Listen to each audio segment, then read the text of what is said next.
সবাই পড়ি আলহামদুলিল্লাহ। জোরে পড়ি,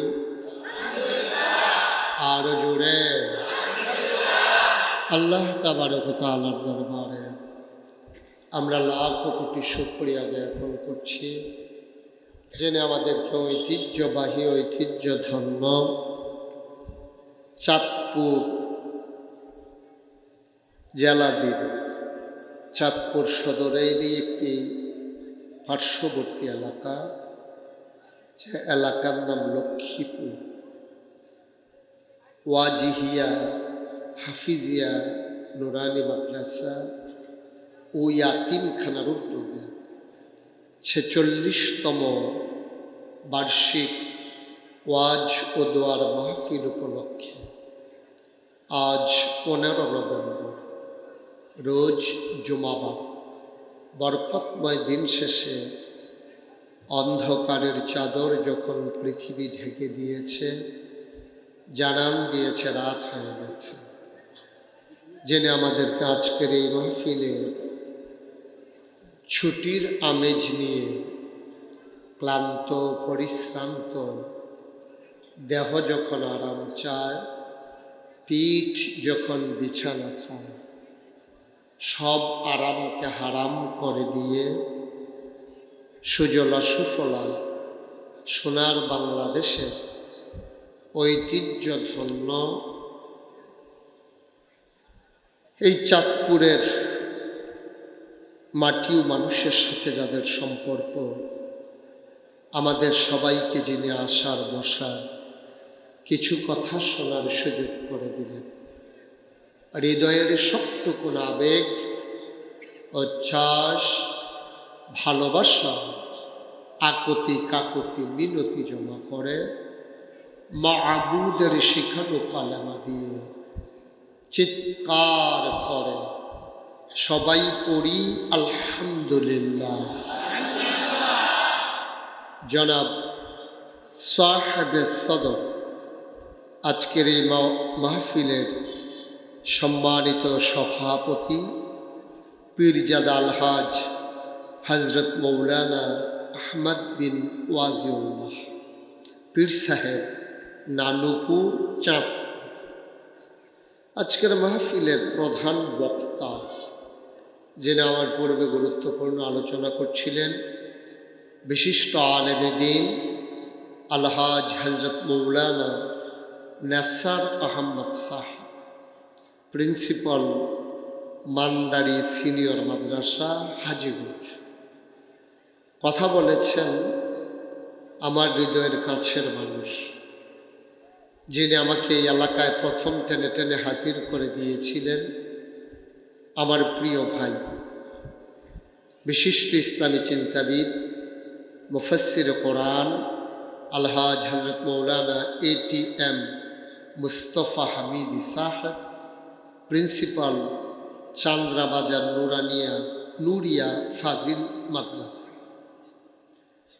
আজকের মাহফিলে উপস্থিত বিভিন্ন রাজনৈতিক দলের নেতৃবৃন্দ, মুআজ্জাজ মুকাররম উলামায়ে কিরাম, মুরব্বিয়ানে আযাম, কলিজার টুকরা যুবকেরা, পর্দার আড়ালের মা ও বোনেরা, সবার প্রতি আমার আবারও আন্তরিক সশ্রদ্ধ সালাম।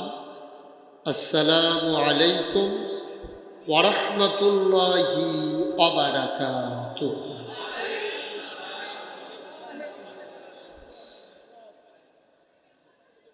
আল্লাহর খাস মেহেরবানি, মাহফিল পরিবেশ মাশাআল্লাহ অনেক সুন্দর।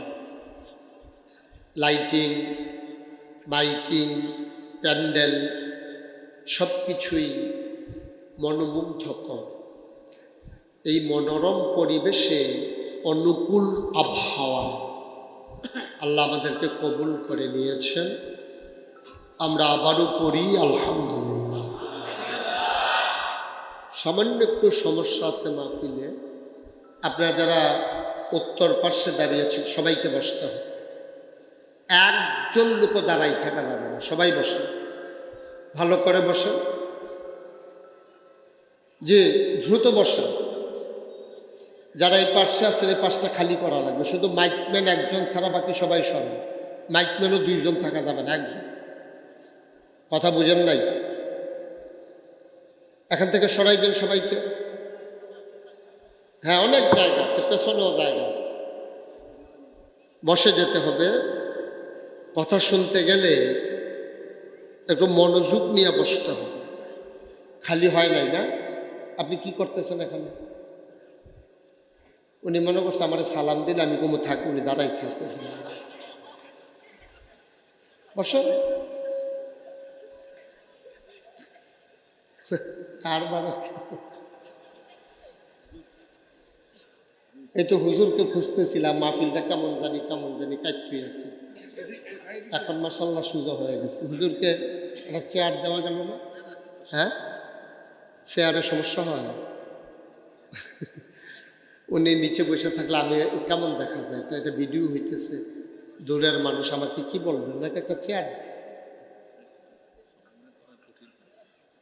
জি হ্যাঁ, এটাই আমরা এটাকে চেয়ার পাই।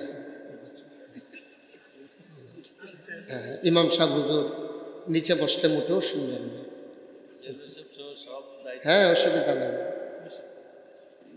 আপনি বসেন।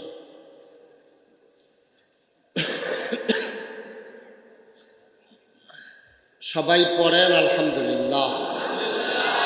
আরেকটু পেছনে বসে, এই চেয়ারটা হুজুর একটু পেছনে দিন, আমারে তারা দেখতেছেন। হ্যাঁ, ঠিক আছে, মাশাআল্লাহ। আপনারা যারা দাঁড়িয়ে আছেন বসে পড়েন। আমরা একটু সময় নিয়ে কথা বলি। মাইকটা একটু কমাই দাও, মাইকটা আবার আওয়াজটা ফিরে আসে, একটা গুনগুনে আওয়াজ, আলাদা নয়েজটা বন্ধ করে দাও, একটু কমাও। আপনারা যারা দাঁড়িয়ে আছেন ওই পাশে একটু বসে পড়ুন, পেছনে জায়গা আছে। কর্তৃপক্ষ অনেক সুন্দর আয়োজন করেছেন, আমি তো অনেক জায়গায় মাহফিলে যাই, ওনারা সুন্দর করেছেন। যেই লাইটটা ওই যে উপরে, এটা বন্ধ করে দিতে হবে, এটা আমার মাথা ধরাই ফেলতেছে।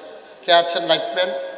যেটা আমার চোখের উপরে মারছে, হ্যাঁ এটা বন্ধ করে দিন, দ্রুত যান। কি রিমোট সিস্টেম? ও, ফোন দিয়া লুকানতে আছে, আমি মনে করছি রিমোট সিস্টেম। বলার লগে লগে উনি দেখছি পকেট থেকে রিমোট বাইর করছি। ওকে, আমরা একটা মাহফিলে অনুকূল পরিবেশ চাই না? ড্রোনের কাজ শেষ হলে ড্রোনটা নামাই ফেলো, এটার দিকে সবাই চাইয়া থাকে। হ্যাঁ, ড্রোনের কাজ বোধহয় শেষ, এখন নামাই ফেলো, ড্রোন নামাই ফেলো। মাশাআল্লাহ, এখন সুন্দর হয়েছে। এদিকে দাঁড়ানো যাবে না, একজন শুধু থাকেন, যেন কেউ দাঁড়াইতে না পারে, এটা চেক দেওয়ার জন্য একটু থাকেন। তো যে কথা বলছিলাম, সরাসরি আমার ওয়াজ শুনেছেন, একটু কমাইতে বলছিলাম মাইকম্যান।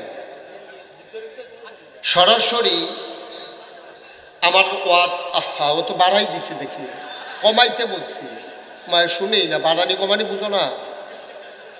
সবাই পড়ে না, আমি আরেকটু কমাও। যারা মোবাইল ধরে রাখছেন তারা দয়া করে মোবাইলগুলো নামান।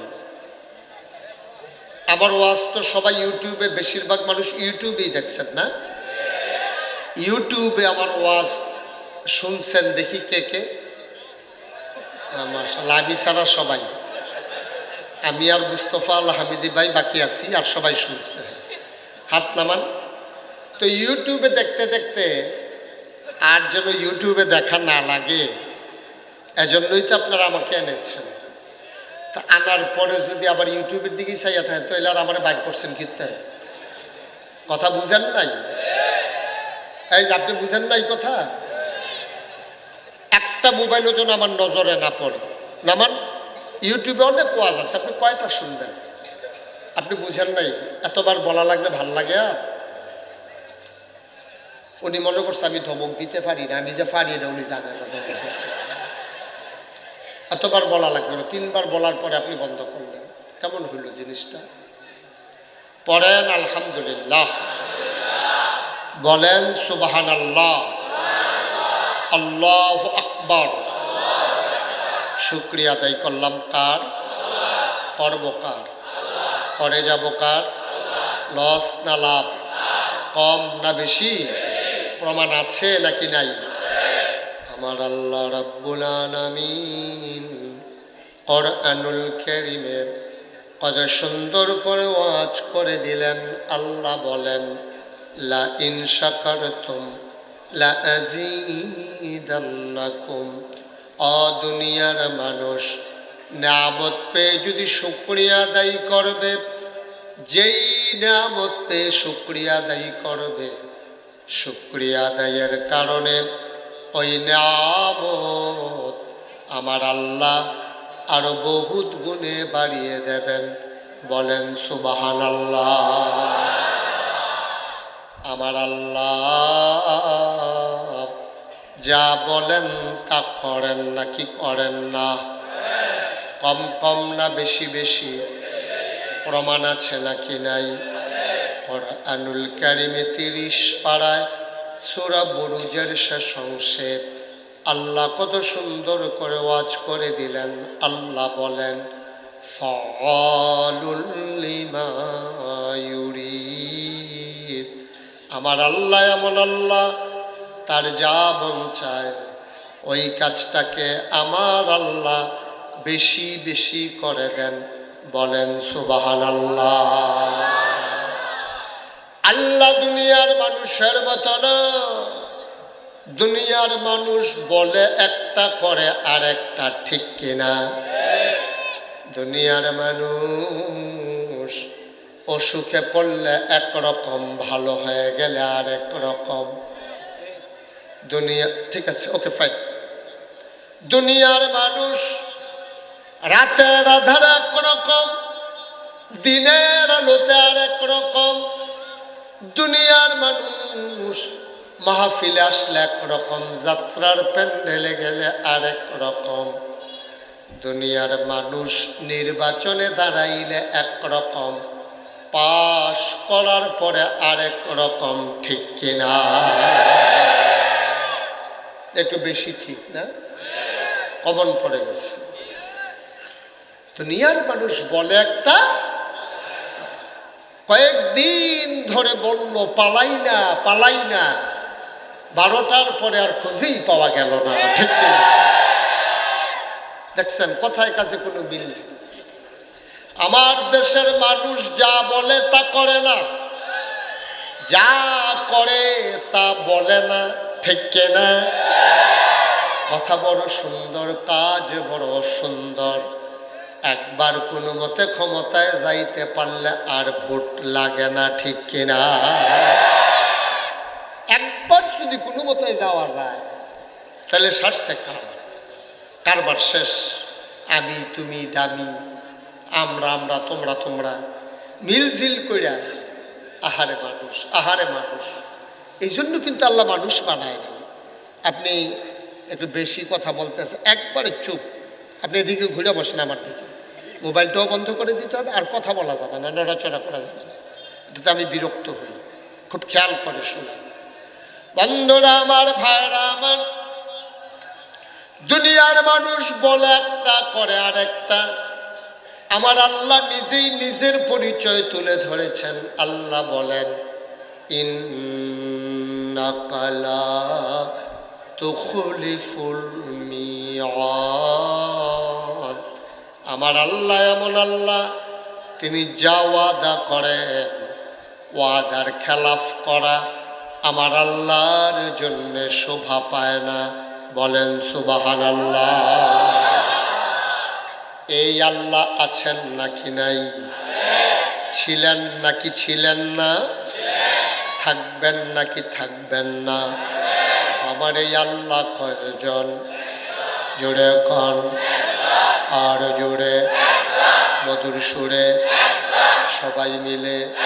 কোন প্রাণ উজাড় করে গলা ছেড়ে দিয়ে মধুমাখা কণ্ঠে আকাশ বাতাস প্রকম্পিত করে, চাঁদপুরের জমিন কাঁপিয়ে দিয়ে রাতের নিস্তব্ধতা ছিন্ন ভিন্ন করে। চলো ওই আল্লাহকে প্রাণ ভরে বলিষ্ঠ কণ্ঠে একটা ডাক দেয়, আল্লাহ। ও প্রাণের আল্লাহ, খুঁজে খুঁজে দেখলাম পীরের মতো পীর হয়, নেতার মতো নেতা হয়, মন্ত্রীর মতো মন্ত্রী হয়। তুমি লাম ইয়ালিদ ওয়ালাম ইউলাদ ওয়ালাম ইয়াকুল লাহু কুফুয়ান আহাদ, তিনি কারো থেকে জন্ম নেন নাই, কাউকে জন্ম দেন নাই। অবন্ধু, সব কিছুর মতো হয়, আমার আল্লাহর মতো পাওয়া যায় না, ঠিক কিনা? এই আল্লাহ আছেন নাকি নাই? চলো সবাই মিলে একটু জানিয়ে দেই, লা ইলাহা ইল্লাল্লাহ, লা ইলাহা, আরো জোরে লা ইলাহা, মধুর সুরে লা ইলাহা, মাশাআল্লাহ লা ইলাহা, আসমান জমিন গায়রুল্লাহ, পাহাড় পর্বত গায়রুল, আসমান জমিন গায়রুল্লাহ, পাহাড় পর্বত গায়রুল, শুধু তুমি মাবুদ আল্লাহ, লা ইলাহা লা ইলাহা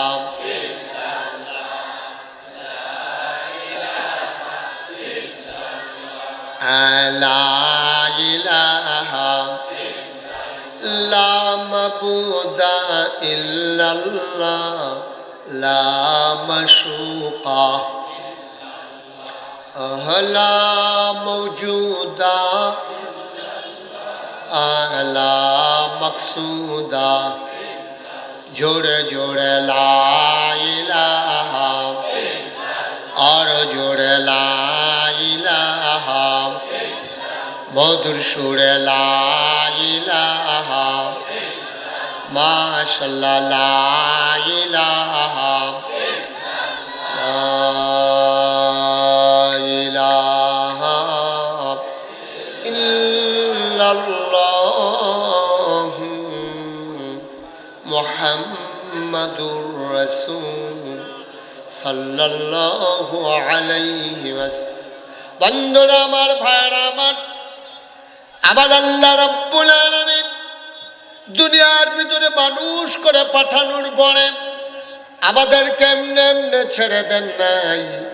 কোন পথে গেলে জান্নাত, কোন পথে গেলে জাহান্নাম, কোন পথে গেলে লাভ আর কোন পথে গেলে লোকসান, কোন পথে ভালো, কোন পথে মন্দ, কোন পথে কল্যাণ, কোন পথে অকল্যাণ, কোন পথে শিরক বিদআত, কোন পথে তাওহীদ রিসালাত, কোন পথে কুফর আর কোন পথে ইসলাম জানানোর জন্যে যুগে যুগে আমার আল্লাহ মানুষদের মাঝ থেকে যাচাই করে, বাছাই করে, করুণা করে, দয়া করে, মায়া করে একদল উত্তম চরিত্রের মানুষ, যাদের জীবনে গুনাহ নাই, গুনাহ হওয়ার সম্ভাবনাও নাই, এমন একদল মানুষকে আমার আল্লাহ আমাদের জন্য নবী এবং রাসূল করে পাঠাইছে। বলো সুবহানাল্লাহ।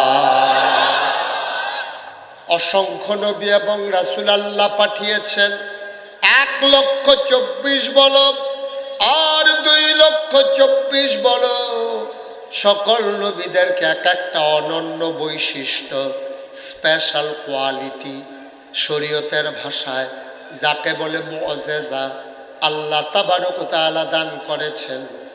এমন একজন নবীও পাবেন না যেই নবীদেরকে আল্লাহ এক একটা কোয়ালিটি দেন নাই। বলেন সুবহানাল্লাহ।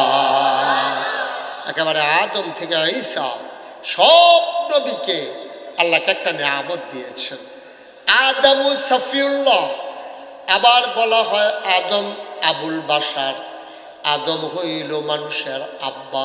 সুবহানাল্লাহ কয় না? নূহ আদমে সানি, তাকে বলা হয় দ্বিতীয় আদম। আদমের মাধ্যমে যেমন করে গোটা পৃথিবী সুন্দর করে সাজানো হলো, মহাপ্লাবনে সব কিছু মাটির সাথে মিশে গেল, সব ধ্বংস হয়ে গেল।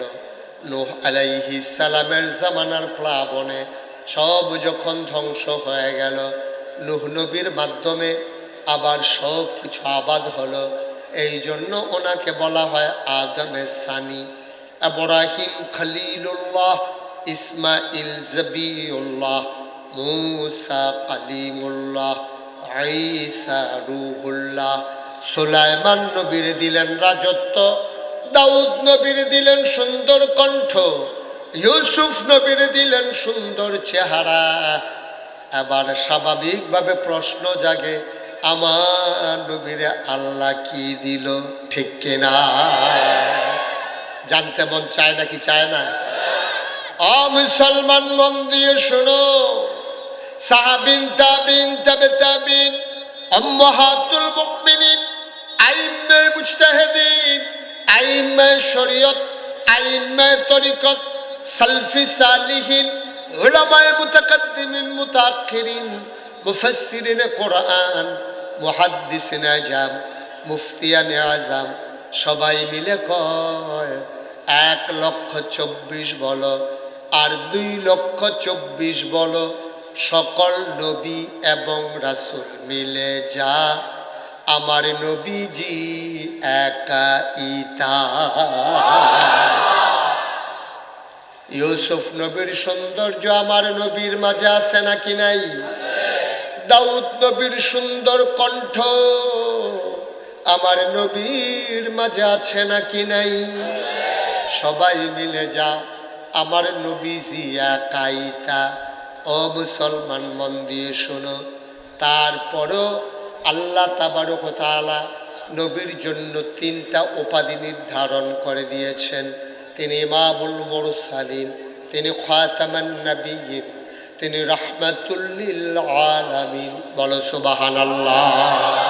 যেটার কাউকে দেন নাই, তিনি ইমামুল মুরসালিন, সকল রাসূলগণের তিনি ইমাম, তিনি সকল নবীদের ইমাম, তিনি সকল নবীদের ইমাম, ইমামুল মুরসালিন, খাতামান নবিয়্যিন। যত নবী এসেছেন তিনি সবার শেষ নবী, এর পরে আর নবী নাই। নবী নিজেই বলেছেন, আনা খাতামুন নবিয়্যিন লা নবিয়্যা বা'দি, আমি হলাম সর্বশেষ নবী, আমার পরে আর নবী নাই। বলো সুবহানাল্লাহ।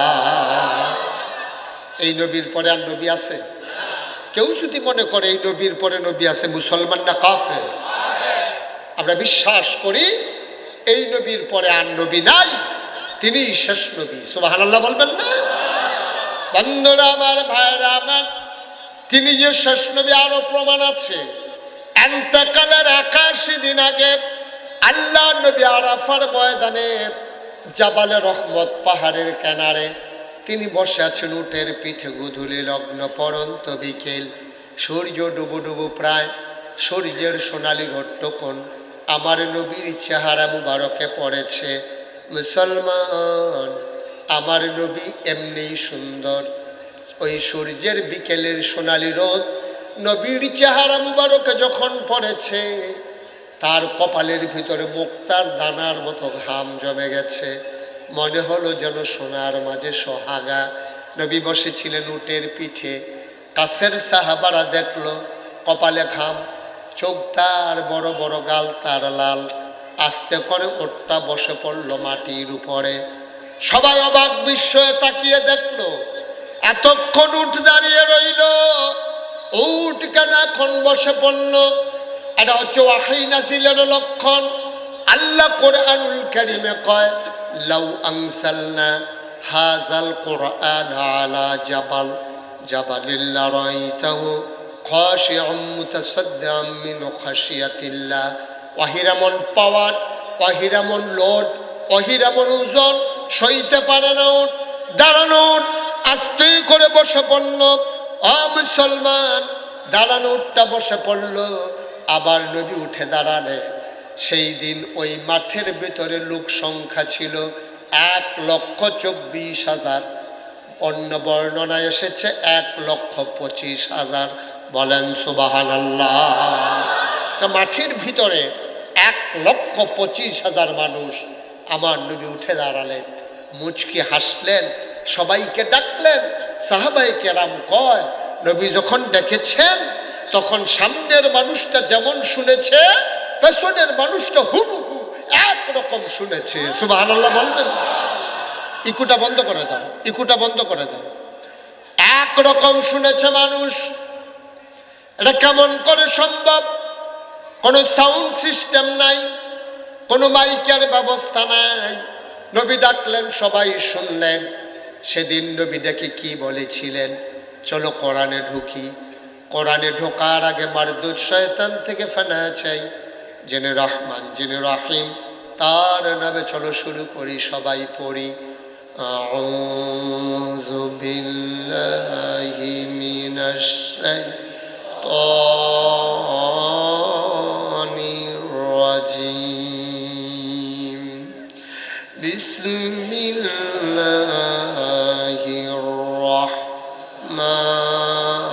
রাহমানির রাহিম। আল-ইয়াওমা আকমালতু লাকুম দীনাকুম ওয়া আতমামতু আলাইকুম নি'মাতি ওয়া রাদিতু লাকুমুল ইসলাম দীনা। সুবহানাল্লাহ বলবেন না? আল্লাহ বলছেন, শোনো শোনো শোনো। আহা, এই যে কুয়া দিচ্ছে, শুনতে পাচ্ছেন না? একটু কমাই দেন। আবার ধরছে কে মাইক? এই যে এই জন্য মাইক মোড়ারে ফিস মোড়া বান্ধিয়ে হতাইলে অন লাগবে, সব ঠিকঠাক করে এতান হতাইলে অন লাগবে, এতান ঘুরাইব। আমি যে গেলাম তোর এমনি ঘুর আজকে রে, হুজুর হুদা কি দিন রাইতে পারে জানা ঘুমের ভিতরে। বাইক মেটার অভ্যাস হইল, এটা ভালো বাইকটা চলতে আছে, শুধু শুধু একটা গুতান দিয়া এটার জন্য একটা ধমক দেওয়া যায়, এটা লাইন করতে আছে, তে বাইরা লইতো চায়। মাইক ধরবেন না, তো ভালো আছে তো, আমি তো বলবো খারাপ। সবাই কনা আমিন, জুড়ে আর জুড়ে। আল্লাহ কি বললেন? আল-ইয়াওমা আকমালতু লাকুম দীনাকুম, আমি দিনকে পরিপূর্ণ করে দিলাম। ওয়া আতমামতু আলাইকুম নি'মাতি, আমি নিয়ামত তোমার জন্য, তোমাদের জন্য যথেষ্ট করে দিলাম। ওয়া রাদিতু লাকুমুল ইসলাম দীনা, আর তোমাদের জন্য আল্লাহর পক্ষ থেকে মনোনীত একটা ধর্ম দেওয়া হলো, তার নাম হলো ইসলাম। বলো সুবহানাল্লাহ। যেন মাগরিবের পরে, ফজরের পরে আমরা ওজিফা আদায় করি, কি বলি? রাদিতু বিল্লাহি রাব্বাহু ওয়া বিল ইসলামি দীনাও ওয়া বি মুহাম্মাদিন সাল্লাল্লাহু আলাইহি ওয়াসাল্লাম নাবিয়্যান ওয়া রাসূলা। মুসলমান, আচ্ছা বাচ্চাটা বসাই দেন তো, এই দুটোর বাচ্চা বসাই দেন। একটা লুক আর উঠবেন না। আমি মনে করছিলাম বলা লাগবে না, বলাই লাগলো আমার। এখনো তো শুরুই হয় নাই ওয়াজ। দোহানটা খুললে সারছি না, কয় বাহি দেন। ওয়াজ শুরু হয়েছে না, উডাউডি শুরু করছে। সিফা দিয়ে বইয়া থাক,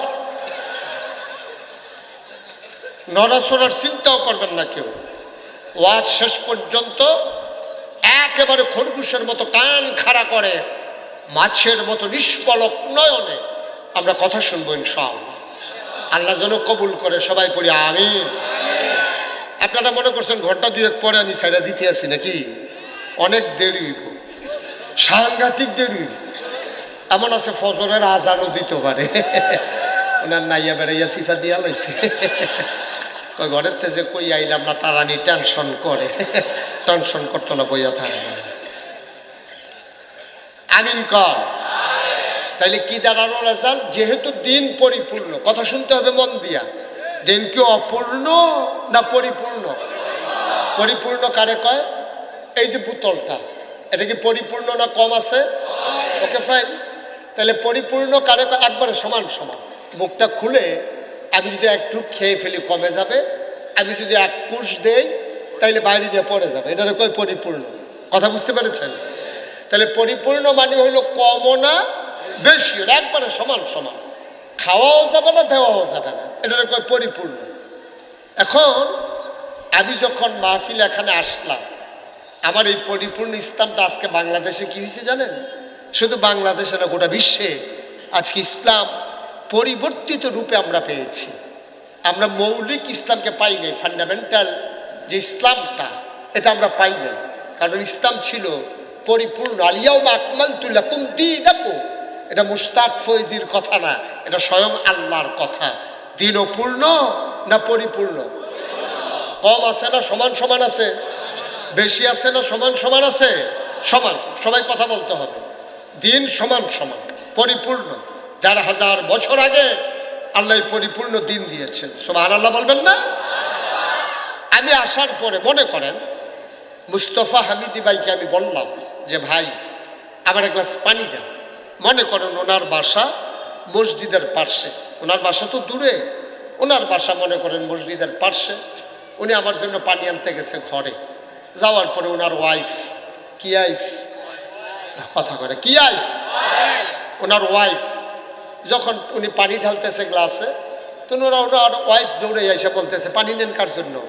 কারে? নাগাইশের পীর সাহেব মুশতাক ফৈজি ভাই, উনি যে আসছে পানি চাইছে এই জন্য পানি দিতে আসছে। তো ওনারে খুব ধমক দিছে, হ্যাঁ আপনি পানি নিতেছেন ওনার জন্য, উনি কি সবসময় আমাদের এখানে আসে নাকি? ঘরের ভিতরে ট্যাঙ্ক আছে, একটু ট্যাঙ্ক দেন। তো এখন দিছে ট্যাঙ্ক, দিছে চিনি, দিছে লাড়া। এটার আপনাদের এদিকে কি কয়? আমি কি ওনার কাছে পানি চাইছিলাম না শরবত চাইছিলাম? ওনার কাছে চাইছি পানি, উনি আইনা দিছে শরবত। আজকে ইসলামের হয়েছে এই অবস্থা, ঠিক কিনা কও? সাদা পানির মতো এক বোতল পানির মতো ইসলাম, স্বচ্ছ স্ফটিকের মতো এক বোতল সাদা পানি। মনে করেন এটার নাম ইসলাম। কিন্তু আমার ইসলামটাকে যার যার মন মতো সুবিধা মতো, কেউ সিবিটা দিছে, কেউ ট্যাঙ্ক দিছে, কেউ রুয়াবজা দিছে, ইসবগুলের ভুসি দিছে, তুকমার দানা দিছে, চিনি দিছে, লাড়া দেওয়ানের লেগে দণ্ডার তারা বেড়ায়, ঠিক কিনা কম? সব দিয়া সবাই মিল্লা দিছে লাড়া। এখন সাদা পানির মতো ইসলাম কি সাদা আছে না শরবত হয়ে গেছে? শরবত হয়ে গেছে। ইসলাম আর ইসলামের মতো না। মনে রাখবা, তোমার মন মতো ইসলাম হবে না, তুমি ইসলামের মন মতো হইতে হবে, ঠিক কিনা কম? আমার দেশে যার যার সুবিধা মতো শেষে ইসলাম বানাইতে চায়। 13ই মে হেফাজতে ইসলামের প্রোগ্রামের পর সময় আমাদের সাবেক প্রধানমন্ত্রী তিনি বললেন আমরা মদিনার সনদ অনুযায়ী দেশ চালাইতে চাই। তো মদিনার সনদ অনুযায়ী দেশ চালাইলে এক নম্বরে যে উনিয়ে নাই, এই কথাটা কইব কারা? এই কথাটা কে কইব? আপনি যে মদিনার সনদ অনুযায়ী দেশ চালাইতে চাইবেন, তা আপনার নেতৃত্বে তো এক নম্বরে নাই। সুবিধা মতো আমাদের লোকগুলা কথা কয়, যার যার সুবিধা মতো ইসলামকে ব্যবহার করে, ঠিক কিনা কও? ক্ষমতার মসনদ পাকাপুক্ত করার জন্য যখন মন চায় তখন ইসলামকে ব্যবহার করতে চায়। আমি স্পষ্ট করে বলে দিতে চাই, কারো মন মতো ইসলাম হবে না, তোমার প্রয়োজনে তুমি ইসলামের মন মতো চলতে হবে, ঠিক কিনা কও? আমার দেশে যার যার সুবিধা মতো শেষে ইসলামকে ব্যবহার করছে। হুজুর হুজুরের মতো, ফিসাব ফিসাবের মতো, আলেম আলেমের মতো, সাধারণ সাধারণের মতো। আবার আমরা তারা খুব সুন্দর একটা মুখস্থ বুলি শিখে গেছে। কই হুজুর আপনি কোন এক রকম, আরে হুজুরও কয় আরেক রকম, আমরা যাব কোন রকম? এক এক হুজুর এক এক রকম কয়, আমরা যাব কোন দিকে? এত কিছুর ভিতর দিয়া আপনি তো সব ছিলেন, আপনি কি বুঝেন না বলেন? আপনি লাভ বুঝেন, লস বুঝেন, ভালো বুঝেন, মন্দ বুঝেন, আপনি নিজের স্ত্রী চিনেন, আরেকজন চিনেন। আপনি ইসলামটার সময় সব হুজুরের উপরে দোষ দিয়া দিছে, কয় এক এক হুজুরে কয় এক এক রকম। আপনি জানতে হবে হুজুর যাই কোক, কোরআন সুন্নাহয় কি আছে, এর বাইরে কোনো ইসলাম নাই, ঠিক কিনা বলো? যথেষ্ট। আপনি কোরআন সুন্নাহর কাছে যান। আপনি হুজুর কি কন্ট্রাক্টারই নিছে নাকি আপনার ইসলামের? হুজুর আপনার ইসলামের কন্ট্রাক্টারই নিছে, যে কন্ট্রাক্টার ব্রিজ বানাই দেবে আর হুজুর আপনার ইসলাম দিয়া দেবে। আপনার জন্য ইসলাম খোলা। কোরআন শরীফ তো নাগাইশের পীর সাহেবের জন্য নাজিল হয় নাই, এটিএম মুস্তফা হামিদির জন্য নাজিল হয় নাই, আজকের সভাপতির জন্য কোরআন নাজিল হয় নাই। কোরআন নাজিল শুধু মুসলমানের জন্য হয় নাই, কোরআন নাজিল হয়েছে গোটা পৃথিবীর সবগুলো মানুষের জন্য, ঠিক কিনা বলেন? আপনি কোরআন বুঝতে চাইবেন না? এই যে মোবাইল, এই মোবাইল তো এখন দেখি রিক্সাওয়ালাও চালাইতে পারে। মোবাইল বুঝে, ইউটিউব বুঝে, ইন্টারনেট বুঝে, ফেসবুক বুঝে, সব বুঝে মোবাইলের ভিতরে। যদি কয় কোরআন পারেন, হুজুর এটাকে এখন আর মুখে দিয়া ইয়া ফান খাইতে খাইতে জিব্বা এখন 2.5 কেজি ওজন হয়ে গেছে। কথা কইতে লইলে এটা এদিকে জায়গায়, বা কইতে লইলে তা হইয়া জায়গায়, এই কারবারের ভিতরে আছে উনি। আব্বা আপনি সব বুঝেন, শুধু ইসলামটা বুঝেন না। মনে রাখবেন, ইসলামটাই ছিল আপনার মূল সম্পদ। সব কিছু না বুঝেও আপনি ইসলামটা বুঝলেই আপনার জন্য যথেষ্ট ছিল, ঠিক কিনা? আমার দেশের মুসলমান ইসলাম বুঝতেও চায় না, ইসলাম জানতেও চায় না। যখন বুঝার সময় হয় ওনার মতো হাঁটাহাঁটি শুরু করে। এই হইল কারবার। পরীক্ষা তো এখনো শুরুই হয় নাই, এখনই কাফাকাফি শুরু করে দিচ্ছে। এই যে উঠাউঠি শুরু করে দিচ্ছে। কথা তো একটা মনে পড়ছে, ভুলে ফেলবো নাকি? কইয়াই নাই না। ওই পরীক্ষার হলে যে ছেলে গেছে গিয়া সেটা বেঞ্চের উপরে বইয়া ঠট্টর ঠট্টর করে কাঁপতে আসে। ফ্লোর হইল পাক্কা আর বেঞ্চ হইল কাঠের বেঞ্চ। এখন কাঠের বেঞ্চ যখন ফাঁকার ভিতরে ঘষা খায় তখন কি আওয়াজ হয় না কি হয় না? আপনারা কি ঘুমাই গেছেন সব? ওই ইমাম সাহেবের দিকে চাইয়া রয়েছেন না? ওই হুজুর এই কয় না, আর আমরা কইয়া কি বিপদও পড়ি, এই জন্য ওনারা চুপ করে বইয়া রয়েছে। আপনি মিয়া কইয়া টইয়া আনলাম আপনার কাছে, মার হাবা কয় না। এখন ছেলে কাঁপতে আস, কাঁপার কারণে বেঞ্চের আওয়াজ হইতে আস। হেড স্যার আওয়াজ শুনে দৌড়াইয়া রুমে গিয়া দেখে ফোলাটা বইয়া বইয়া কাঁপতে আস। স্যারে গিয়া কয় কাফো কেন? কয় জি না স্যার, কাফি না স্যার। কয় এটা কি তোমার কাফার আওয়াজ শুনে আমি আইলাম, তুমি কও কাফর? কয় জি না স্যার, কাফি না স্যার। আরে এটা কি তুমি তো হলো কাঁপতে আসো? কয় স্যার কাফি না স্যার।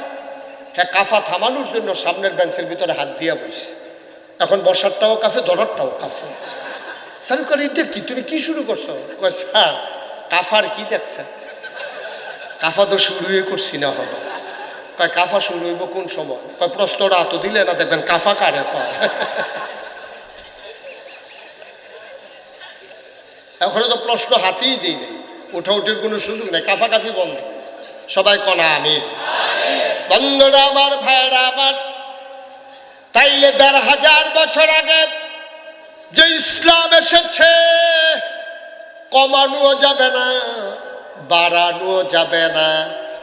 তোমার প্রয়োজনে তুমি ইসলাম মানবা, ইসলামের জন্য তোমার কোনো প্রয়োজন নাই, ঠিক কিনা? তোমার মতো ১০,০০০ মানুষ ইসলাম না মানলে কিচ্ছু হবে না। আমি বড় বড় মানুষ দেখছি যারা কাফে, বড় বড় বিল্ডিংয়ের মালিক, গাড়ির মালিক, বাড়ির মালিক, কাফে।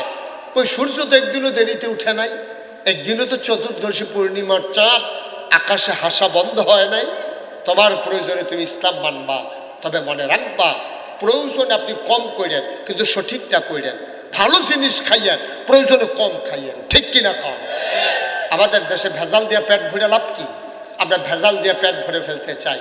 আমরা সুন্নত নফল নিয়ে যত পেরেশান, আমার দেশের মুসলমান ফরজ ওয়াজিব নিয়ে তত পেরেশান না, ঠিক কিনা কম? কথা বলা ঠিক কিনা? আমরা আজব দেশে আছি, আমরা আজব দেশে আছি। ফরজের খবর নাই, ফরজের খবর নাই, নফল নিয়ে কারাকারি। আরে মিয়া, আপনি আগে মুসলমান হন, এরপরে আপনি সুন্দর কইরেন। রুটির খবর নাই, ভাতের খবর নাই, তরকারির খবর নাই, সালাদ দিল না কি এর লেগা ফিটা দিয়ে আরেকবার মাথা ফাটাইলিস। সালাদ হইলেও খাওয়া হয়, না হইলেও খাওয়া হয়। সালাদ না দিলে সুন্দর হয়, ঠিক কিনা কর? কিন্তু রুটির কাজটা সালাদে করবে না, ভাতের কাজ সালাদে করবে না, ফরজের কাজ কোনোদিন নফলে করবে না, ঠিক কিনা কর? অবশ্যই মানা ভালো, আপনি মানলে সুন্দর। ওই যে কইছিলাম সালাদরা হইলে গুস্তা, তরকারি, পোলাও, মাছ, তার সাথে সালাদ, লেবু, কত মজা হয়।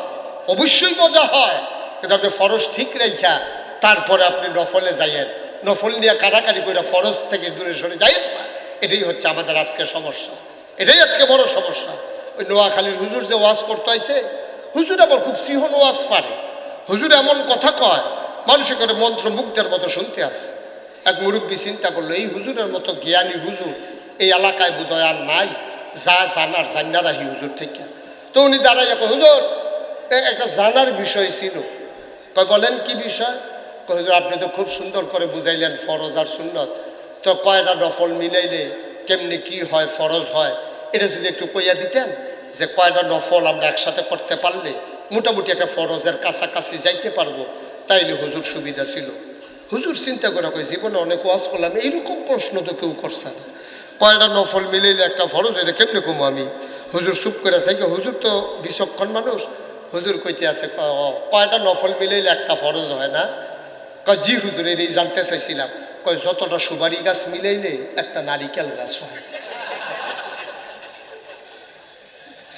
1 কোটি সুপারি গাছ মিলাইলে একটা নারিকেল গাছ বানানো যাবে না।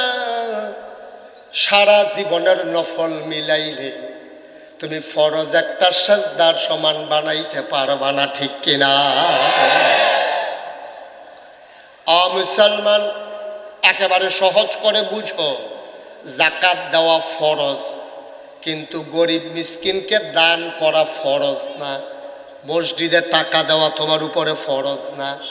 মসজিদে তুমি টাকা দিলা না কেন, এটার জন্য তুমি গুনাহগার হবা না। কিন্তু ফরজ যাকাত দিলা না কেন, জান্নাতের কাছেও যাইতে পারবা না, ঠিক কিনা? দান করলে ভালো, ওকে ফাইন, তোমার আল্লাহ সম্পদ দিছে, তুমি দান করবা। ওয়া মিম্মা রাযাকনাহুম ইউনফিকুন, এটা কোরআন শরীফের আয়াত।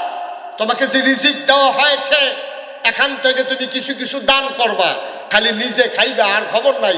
আমরা দেশের নেতারার মতো কোনো মতো ক্ষমতায় যাইতে পারলে রাস্তার গব, ব্রিজের রড যা পায় তাই খায়। হরিণ নিবেদির লিখে বিস্কুট আইছে, হ্যাঁ বিস্কুট হাতে খাইয়া বইয়া রয়েছে। না দান কি আর গাছ ধরে নিয়ে?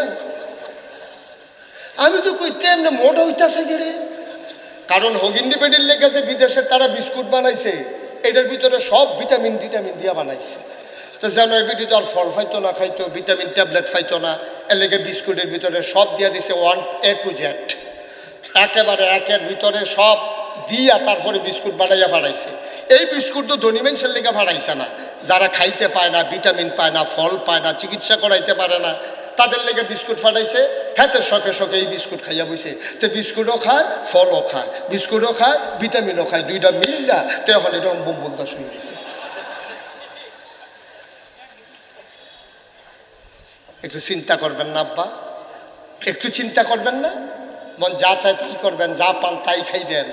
এটার নাম কি মুসলমান নাকি? আমরা তো শিয়াল কুকুর না, আমরা মানুষ, আশরাফুল মাখলুকাত, ঠিক কিনা বলো? আজব আজব কারবার এই দেশ।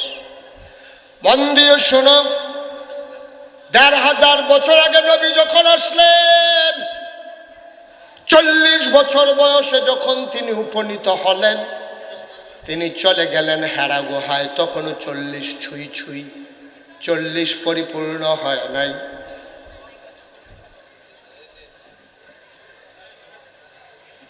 কি করলা তুমি এটা?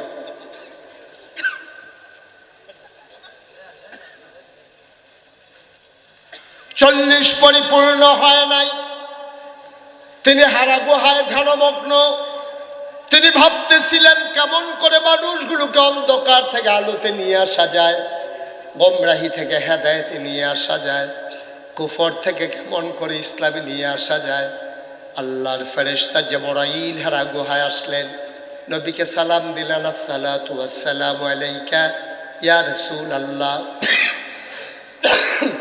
আসসালাতু ওয়াসসালামু আলাইকা ইয়া হাবিবাল্লাহ, আসসালাতু ওয়াসসালামু আলাইকা ইয়া শাফিয়াল মুজনিবিন, আসসালাতু ওয়াসসালামু আলাইকা ইয়া রাহমাতান লিল আলামিন। আপনি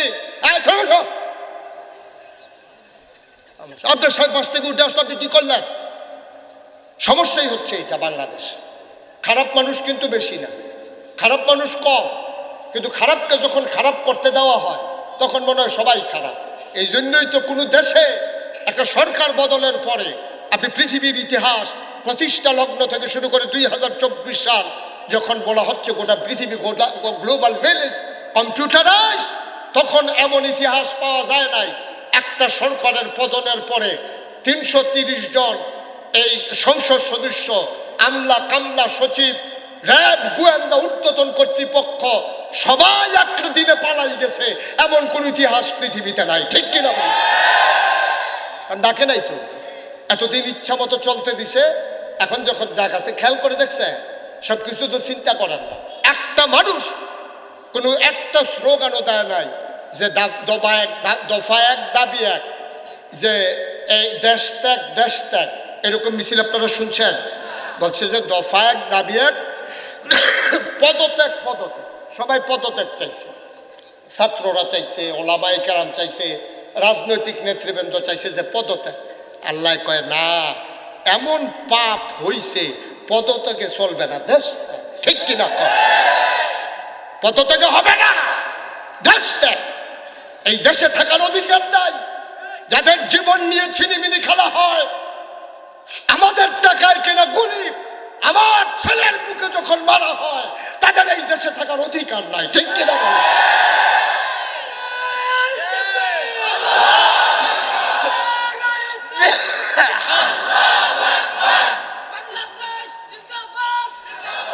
সবাই পড়ে না আমিন, জুড়ে পড়ে না আমিন। সুতরাং মনে রাখবেন, আল্লাহর ফয়সালা বড় কঠিন ফয়সালা। সবাই চাইলো পদত্যাগ, আর আল্লাহ কবুল করে নিলেন দেশ ত্যাগ। একটা লোকও বলে নাই, আমি একজনের মুখেও শুনি নাই যে দেশ ত্যাগ করতে হবে। সবাই, কেউ দাবি করে নাই, কিন্তু ওরা নিজেরাই থাকে নাই, কারণ জানে ফাইলে। আমি কিছু কইছি? ফাইলে। নাউজুবিল্লাহ বলবেন না? জোরে বলবেন না নাউজুবিল্লাহ? বন্ধুরা আমার, ভাইরা আমার, জিবরাইল আলাইহিস সালাম আসলেন, তিনি নবীকে সালাম দিলেন। আবার নবীকে ডাকে কয়, ও মুহাম্মদ। সবাই পড়েন সাল্লাল্লাহু আলাইহি ওয়াসাল্লাম। নবীর নাম শুনলে কি পড়তে হয়? দুই একবার না বারবার, দুই একদিন না প্রতিদিন, দুই এক সপ্তাহ না প্রতি সপ্তাহ, দুই এক মাস না 12 মাস, দুই এক বছর না সারা জীবন আমরা পড়ব সাল্লাল্লাহু আলাইহি ওয়াসাল্লাম। আল্লাহর নবীকে ডাকে বললেন, ও মুহাম্মদ, আপনি আজকে থেকে মুহাম্মদ ইবনে আব্দুল্লাহ না, আজকে থেকে আপনার পরিচয় মুহাম্মাদুর রাসূলুল্লাহ সাল্লাল্লাহু আলাইহি ওয়াসাল্লাম। নবী ভীত সন্ত্রস্ত, তিনি গুহা থেকে নামলেন, তিনি ঘরে গেলেন। আমাদের বড় আম্মা, নবীর জীবনের প্রথম স্ত্রী আম্মা জান খাদিজা রাদিয়াল্লাহু তাআলা আনহা, তিনি দেখলেন নবীর কপালে ঘাম, গালগুলো লাল, চোখগুলো বড় বড়। তিনি ভীত সন্ত্রস্ত। নবীজিকে জিজ্ঞেস করা হলো, স্বামী আমার, ও স্বামী আমার, আপনি কি ডরাইছেন? কেউ কিছু বলছে? আল্লাহর নবী কয়, খাদিজা, আল্লাহর ফেরেশতা জিবরাইল কয় আমি নাকি নবী। সুবহানাল্লাহ বলবেন না? আমি নাকি নবী। আম্মা জান খাদিজা একবারও জিজ্ঞেস করলেন না, কবে থেকে আপনি নবী? কার জন্য নবী? কোন জনপদের জন্য নবী? কতদিন পর্যন্ত আপনি নবী? একটা প্রশ্ন তিনি করলেন না। নবীজি বললেন আমি নাকি নবী। আর আম্মা জান খাদিজা সাথে সাথে রায় দিয়ে দিলেন, অবশ্যই আপনি নবী। চারটিখানি কথা মনে করছেন? কোনো দলিল তালাশ করে না। উনি তো জিজ্ঞেস করতেই পারতেন যে আপনি, আচ্ছা আপনি যদি গিয়ে কোন আমি চেয়ারম্যান, বা গিয়ে এখন কইলেন আর কি আমি চেয়ারম্যান, তো বেডি আইস দিত না, কবে চেয়ারম্যান, কবে নির্বাচন হলো, কারাই ভোট দিল, কার লেগে চেয়ারম্যান, কি কারবার, কি আপনি কতক্ষণ আগে একটা গেলেন, এটা তো জিজ্ঞেস করবে। তো নবীজি এত বড় খবর দিতেছে আম্মা জান খাদিজাকে আমি নাকি নবী, আর আম্মা জান খাদিজাকে অবশ্যই নবী। সুবহানাল্লাহ বলবেন না? নবী চমকে উঠলেন, তিনি থমকে দাঁড়ালেন। নবী আশ্চর্যান্বিত হয়ে গেলেন। ডাক দেয়া কয়, খাদিজা তুমি কেমনে বুঝলা আমি যে নবী? কার কাছে শুনলা? কিছুই তো জানতে চাইলা না, আমি শুধু খবর দিলাম। আম্মা জান খাদিজা কয়, স্বামী আমার, 15 বছর আপনার সাথে সংসার করেছি। আপনার ইনসান আউট, আপনার ভেতর বাহির কোনো কিছু আমার কাছে গোপন নাই।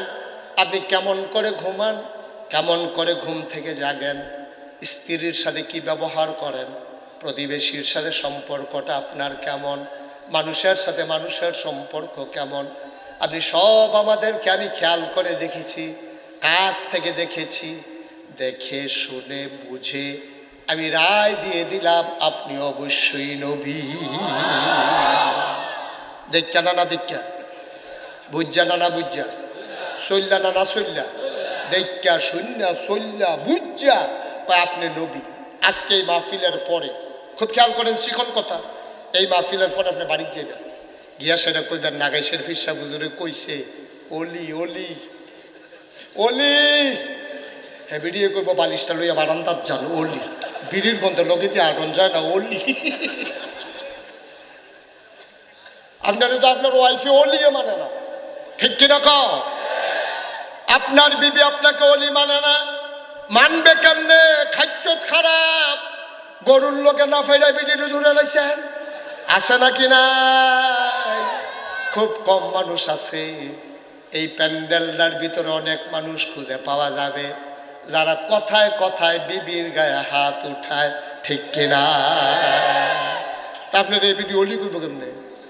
আপনি খালি একেবারে মন দিয়া, আজকে তো মাহফিল থেকে যাবেন মনটা নরম, পাশে শুইয়া আপনি আস্তে করে বলবেন যে আজকে ফিটাফিটি হইতো না, কোনো মারামারি নাই, কোনো রাগারাগি নাই, হুজুরে বলছে তুমি নাকি ভালো কইলে আমি আসলেও ভালো, মন থেকে বলো তো আমি রাগ করবো না, তুমি আমার আয়নার মতো, একেবারে মন থেকে বলো তো আমি মানুষটা কীরকম, এবি দিয়ে দেখবেন আসল কথা কইব।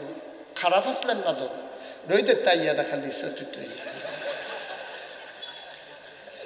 রোদের আইলে আপনার আর সামাল সেই দিনও তো আপনি ঘুমুর কিল্লা কিল দিয়া বইয়ে ফিটে জড়াইলে কোনো চিন্তা আছে আপনার? নাউজুবিল্লাহ কইতেন না, সরে কইতেন না নাউজুবিল্লাহ।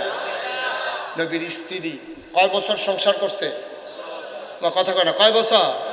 আচ্ছা একটা মানুষের লোকে চিনতে, একটা মানুষের চিনতে কি 15 বছর লাগে? 1500 বছর একসাথে চলছে, ঘুমাইছে, খাইছে, দেখছে, শুনছে, তারপরে কয় নবী চারটিখানি কথা না, যেমন তেমন কথা মনে করেন। আপনার যত গোপন কথা আপনার স্ত্রী জানে, পৃথিবীর কেউ এত গোপন কথা জানে না। নাগাইশের মুশতাক ফয়েজি আপনাদের কাছে 2-3 ঘন্টার জন্য আসছে, আপনি দেখছেন হুজুরের কথা কি সুন্দর, হাসি কি সুন্দর, কি সুন্দর ব্যবহার, 2-3 দিন থাইকা কয়শোটা হাওলা দিলে না টের পাইবেন মানুষ কিরকম। ঠিক কিনা কন? মানুষ চিনা যায় চললে। আমাদের গ্রামের একজন বিচক্ষণ মানুষ ছিল, উনি বলছে যে মুশতাক মানুষ যদি চিনতে চাও, আহারে আপনি এরকম করতেছেন কেন ভাই, তো কিতে করে এত লড়েন কেন আপনি, বাসটা দৈরা বন। উনি খালি এই ফেল ঘুরে কি করতেছে নাকি? হ্যাঁ হ্যাঁ হ্যাঁ, আমি যেটা কইছিলাম তো আমার দিকে তো থাকতো কইছিলাম। সবাই কনা আমিন, জোরে বলেন আমিন। এটা চারটিখানি কথা না, 15 বছর সংসার করার পরে রায় দেওয়া। আপনার স্ত্রী আপনার ব্যাপারে যত জানে কেউ জানে না।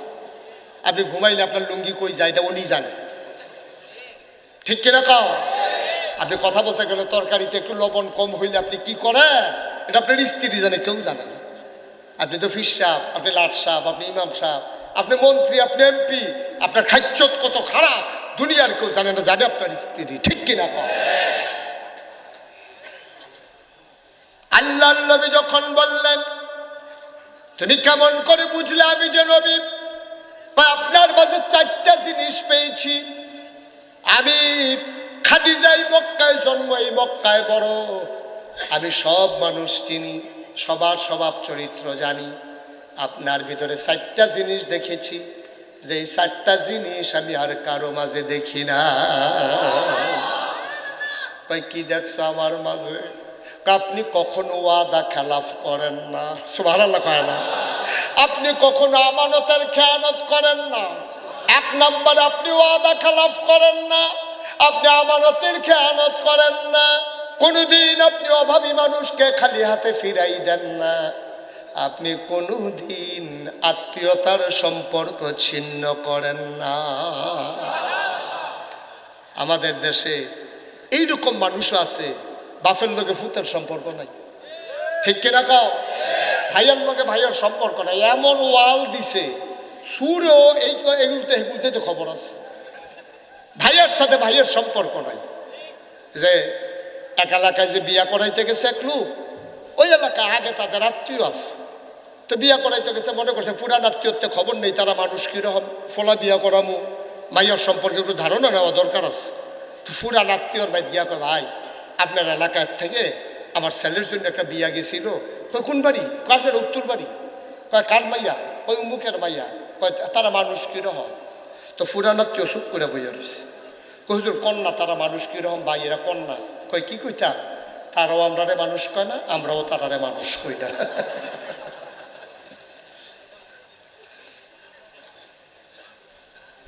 নাউজুবিল্লাহ বলবেন না? আহারে মুসলমান। আর আল্লাহ নবী ওনার স্ত্রী খাদিজা 4টা রায় দিছে, আমানতের খেয়ানত করেন না, ওয়াদা খালাফ করেন না, আপনি কখনো অভাবী মানুষকে খালি হাতে ফেরান না, আত্মীয়তার সম্পর্ক ছিন্ন করেন না। কষ্ট হইতেছে আপনাদের না? ছেড়ে দেওয়া দরকার। আর সামান্য একটু সবাই কোন আমিন। মুসলমান, কি নবী আমার আম্মাজান খাদিজা 4টা বিষয়ে রায় দিয়ে দিলেন নবীর ব্যাপারে। এবার আসো সত্যতা যাচাই করি। তাফসির ইবনে কাসির দামেশকি রহমাতুল্লাহ আলাইহি যে তাফসির লিখেছেন, তার ভিতরে আমি একটা হাদিস পেয়েছি যেটা আমি অন্য কোথাও আর পাই নাই। আল্লাহর নবীর কাছে একদিন দুধু মরু প্রান্তর থেকে, একেবারে অজপাড়াগা থেকে, বর্ডার বেল্ট থেকে, সীমান্ত এলাকা থেকে একজন সাহাবা ঘামতে ঘামতে দৌড়াইতে দৌড়াইতে আসলেন। এসে বললেন, আসসালামু আলাইকুম। আসসালাতু ওয়াসসালামু আলাইকা ইয়া রাসূলুল্লাহ। নবী বললেন, ওয়ালাইকুম আসসালাম ওয়া রাহমাতুল্লাহ। কি চাই তোমার? তোমারে তো আমি চিনি নাই। ও নবী গো, আপনি আমারে চিনবেন কেমনে? আমার বাড়ি একবারে সীমান্ত এলাকায়, আমি মসজিদে নববীতে এসে 5 ওয়াক্ত নামাজ পড়ার সময় পাই না, বড় গরিব মানুষ। ও নবী আমার, এসেছি আপনার কাছে একটা খবর দেওয়ার জন্য। কি খবর নিয়ে এসেছো? বলো বলো বলো। সাহাবা আবার কয়, ইয়া রাসূলুল্লাহ, ইয়া হাবিবাল্লাহ, আমি কি আপনার রূহানি সন্তান না? কয়, অবশ্যই তুমি আমার রূহানি সন্তান। বাবা আছে তোমার জীবনে 4 জন। একজন হলো জাতির আদি পিতা আদম, জাতির পিতা ইব্রাহিম, রূহানি পিতা আমাদের নবী, আর যার যার আব্বা তার সুবহানাল্লাহ বলবেন না? 4 জন আব্বা আমাদের। কয়জন আব্বা? কথা কয় না দেখি, কয়জন? আদি পিতা আদম, জাতির পিতা ইব্রাহিম, আর রূহানি পিতা আমার নবীজি, আর যার যার আব্বা তার আমার আব্বা, আমার ওনার আব্বা ওনার, তোমার আব্বা তোমার। সাহাবা ঈসা কয়, নবী গো, আমি কি আপনার রূহানি সন্তান না? আপনি কি আমার বাবার জায়গায় না? নবীজি বললেন, হ্যাঁ ঠিকই তো আছে, কি সমস্যা? তাই আপনি যদি আমার আব্বা হন, তাইলে আমার মেয়েটা তো আপনার নাতিন হয়। সুবহানাল্লাহ বলবেন না? কি কৌশল করে কথা আগাই আনতেছে দেখেন, কি মজার সম্পর্ক। নবীর সাথে সাহাবাদের সম্পর্কটা দেখেন কেমন। আপনি যদি আমার আব্বা হন, তাইলে তো আমার মেয়েটা আপনার নাতিন হয়। হ্যাঁ ঠিকই তো আছে, সমস্যা কি? ইয়া রাসূলুল্লাহ, গুস্তাখি মাফ কর দিজিয়ে, বেয়াদবি মাফ করবেন। আমার মেয়েটার একটা বিয়ে এসেছে, ছেলেটা খুব ভালো, 5 ওয়াক্ত নামাজ পড়ে, মসজিদে জামাতের সাথে। বদরের প্রান্তরে আমার ওই জামাই যুদ্ধ করেছে, বড় ভালো ছেলে মানুষটা। ছেলেটা ভালো পাইয়া আপনার নাতিনের বিয়া দিয়া দিলাম ছেলের সাথে। আপনাকে জানাইতেও পারি নাই, দাওয়াতও দিতে পারি নাই, অনুমতিও নিতে পারি নাই। একটা কথা জানার জন্য আসছি, আপনার নাতিনের বিয়া যে দিলাম, আপনি কি আপনার নাতিনের বিয়েতে কোনো উপহার দিবেন না? সাহাবা নবীরে কয়, আপনি পারবেন? আপনার ফির সাহেব গিয়া কইতেন যে হুজুর, আপনার তো আমি আব্বা ডাহি, তাহলে আমার মাইয়াটা তো আপনার নাতিন, তাহলে আমার মাইয়ার বিয়া ঠিক হয়েছে, আপনি কি দিবেন? বরং আপনার মাইয়ার বিয়া ঠিক হয়েছে হইন না, আপনার ফির সাহেবে আশায় আশায় বইয়া রয়েছে, লুঙ্গি তো একটা পায় আমি, লুঙ্গি একটা নিশ্চিত। আহা, লুঙ্গি যে একটা নিশ্চিত পাবো এতে কোনো সন্দেহ নাই। ফির সাহেব আশায় আশায় থাকে, লুঙ্গি একটা পাওয়া যাবে। আমাদের দেশের অধিকাংশ ফির সাহেব আত্রা এইরকম করা শিখছে, জীবনে ওই রকম করতে পারে না। কেডায় জানি এইরকম কইরা দিছে, আবার ঘুইরা গেছে। খাদ্যটা তো খারাপ হয়েছে, রিক্সাওয়ালার টেহা খায়, হগিন্ডি পেটির টেহা খায়। আচ্ছা, ও ফিরসা বইলে অটো চালালে সমস্যা কি? কোনো ফিরসা বইছে মনে করেন, তাই কোনো কিছু পারে না, অটো চালাইলো একটা ডেলি 500 টাকা কামাই করন যায়। এটা সিএনজি চালাইলো, ফিরসা বলে সমস্যা কি সিএনজি চালাইতে? বাংলাদেশে দেখবেন অধিকাংশ ফিরসা কোনো চাকরিও নাই, কোনো ব্যবসাও নাই, গৃহস্থিও করে না, খালি বইয়া বইয়া, ঠিক কিনা কম? অথচ আমার নবীজি একটা বেলা পরিশ্রম ছাড়া কোনোদিন খায় নাই। নবীজি শেষ বয়সে একটু গুছা হয়ে গেছে। আম্মা জান আয়েশা কাঁদতে দিছে, আপনার তো বয়স তো হয় নাই, মাত্র 62-63 বছরে নাকি বয়স নেই। আপনার সাহাবাদের ভিতরে অনেক মুরব্বী আছে, আপনার বয়স যত বেশি হইছে না, মাত্র 62-63, আপনি কেন গুছা হইয়া হাঁটেন? নবীজি চোখের পানি ছাইড়া দিয়া কয়, আয়েশা, ও আয়েশা, তুমি খেয়াল করছো আমি যে একটু বাঁকা হইয়া হাঁটি? খন্দকের যুদ্ধের সময়, খন্দক মানে খাল করার সময় বড় একটা পাথর পড়ে গেছে, সবাই মিলে এটা নাড়া দিতে পারে না, খন্দকের কাজ আটকে গেছে। খবর পাইয়া আমি গেলাম, আমি গিয়া বললাম সবাই সরো, আল্লাহ আমার এমন ক্ষমতা দিছে আমি ইচ্ছা করলে এটা একাই সরাইতে পারি। আমি সবাইরে সরাইয়া পাথর ধরে যখন টান মেরেছি, কোমরে হঠাৎ করে টুন করে একটা ব্যথা পাইলাম, এই যে বাঁকা হইলাম আর সোজা হইতে পারি না।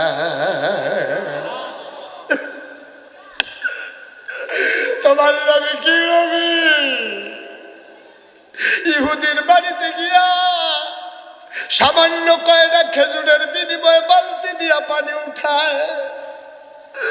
তুমি কিসের বিশ্বাস? তুমি হগিন্নি বেটির টাকা খাও, তুমি রিক্সাওয়ালার টাকা খাও। তুমি যদি নবীর আদর্শে রঙিন হইবা, তুমি প্রয়োজন ওই ভিক্ষা করা মহিলাটারে সাহায্য করবা।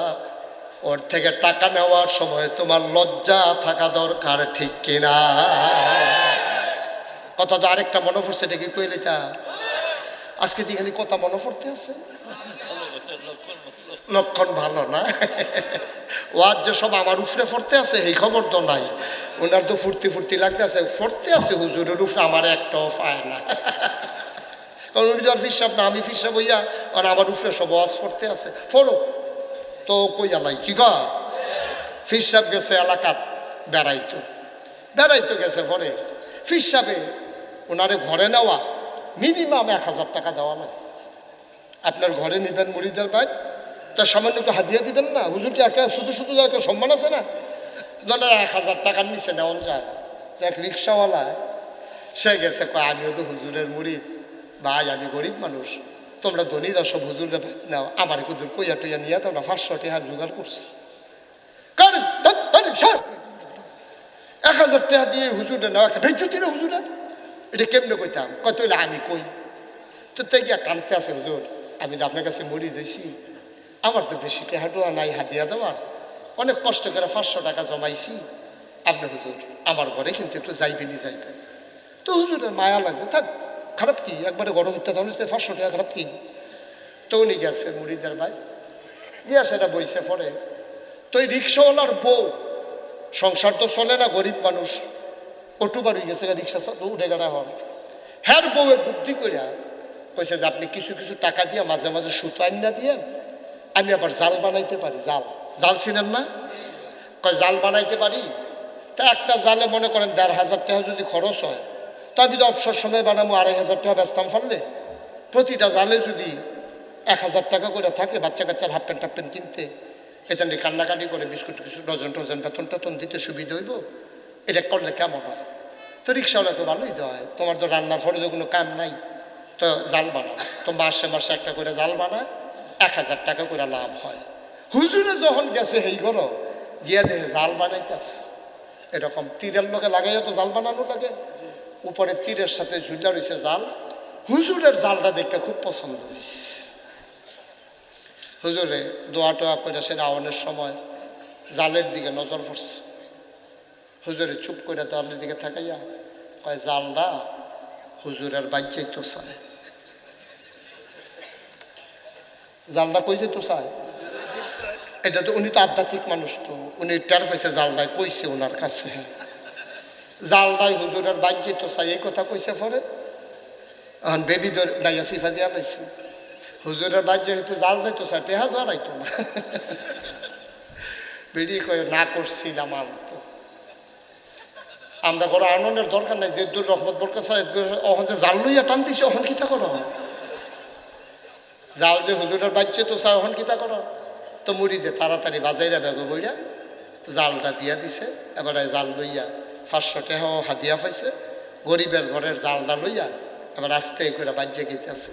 ভাই সাহেব, আপনি যখন বুঝছেন জালটা হুজুরের বাজ যাইতে চায়, তো আপনি একদূর বুঝতে পারলেন না হুজুরের টেহা এই গরিবের ঘরও যাইতে চায়, ঠিক কিনা কও? আপনার তো জিজ্ঞেস করা দরকার ছিল এই জালটা তোমরা কত করে বিক্রি করো? গরিব মানুষ বলে হুজুর 2500 বিক্রি করি। ঠিক আছে, আমার মেয়ে, তোমার বউদা আমার মেয়ে এত কষ্ট করে একটা জাল বানাইছে, নাও 3000 টাকার হও, জালটা আমার পছন্দ হয়েছে, জালটা আমারে দিয়া দাও, তোমরা বেচো 2500, আমি দিলাম 3000, এটাই হলো সম্পর্ক, ঠিক কিনা কও? কেডাই বুঝাইব কারে? আর আমরা এত দেহতা রইছি, আমরা এত বোকা হইছি, নিজের আম্মার কপালে জীবনে 2টা আঙ্গুর দিছেন না, নিজের আব্বার একটা আপেল দেন নাই, ফিরসা হুজুরের বাদ যাইতেছেন আপেল লইয়া আঙ্গুর লইয়া। এই আপনাদের কারণে একদল ভণ্ড প্রতারক আজকে ফিরসা বইছে, ঠিক কিনা কও? একটু চিন্তা করা উচিত। ওনার হলো দিনের খাদেম। আমি বলি বাংলাদেশের মানুষ এখনো পীর মাশায়েখ আলেম ওলামারে কত মহব্বত করে, লাউয়ের বিচিটা লাগানোর সময় নিয়ত করে প্রথম লাউটা হুজুর। কত মহব্বত থাকলে এই চিন্তাটা করতে পারে। ছেলেরে বিদেশ পাঠানোর সময় নিয়ত করে প্রথম বেতনটা হুজুরের। বিদেশে একটা কম্বল আনছে, এটা ইমাম সাহেবের লেগে মেহরাবের ভিতরে ফাটাই দিছে, দেয় আমার ফুতের লেগে হুজুরে দোয়া করবো, কম্বল গাও দিয়ে ঘুমাইব। কত মহব্বত মানুষের এখনো আলেম ওলামার প্রতি। গাছের লাউডা, মাছের মাথাটা, গরুর কলজাটা, বিদেশি ফুতের কম্বলটা, প্রথম বেতনটা সব হুজুরের। আমি কই তোমারে যেহেতু মায়া কইরা দেয় তুমি খাও, আমার কোনো আপত্তি নাই, তবে তুমি যেহেতু সব সময় প্রথম খাও, গাছের প্রথম লাউডা, মাছের মাথাটা, গরুর কলজাটা, বিদেশি ফুতের টেহারা, সবজি যেহেতু প্রথম প্রথম নাও, ইসলামের উপরে যখন আঘাত আসবে সবার আগে তোমাকেই পিঠ পেতে দিতে হবে, ঠিক কিনা?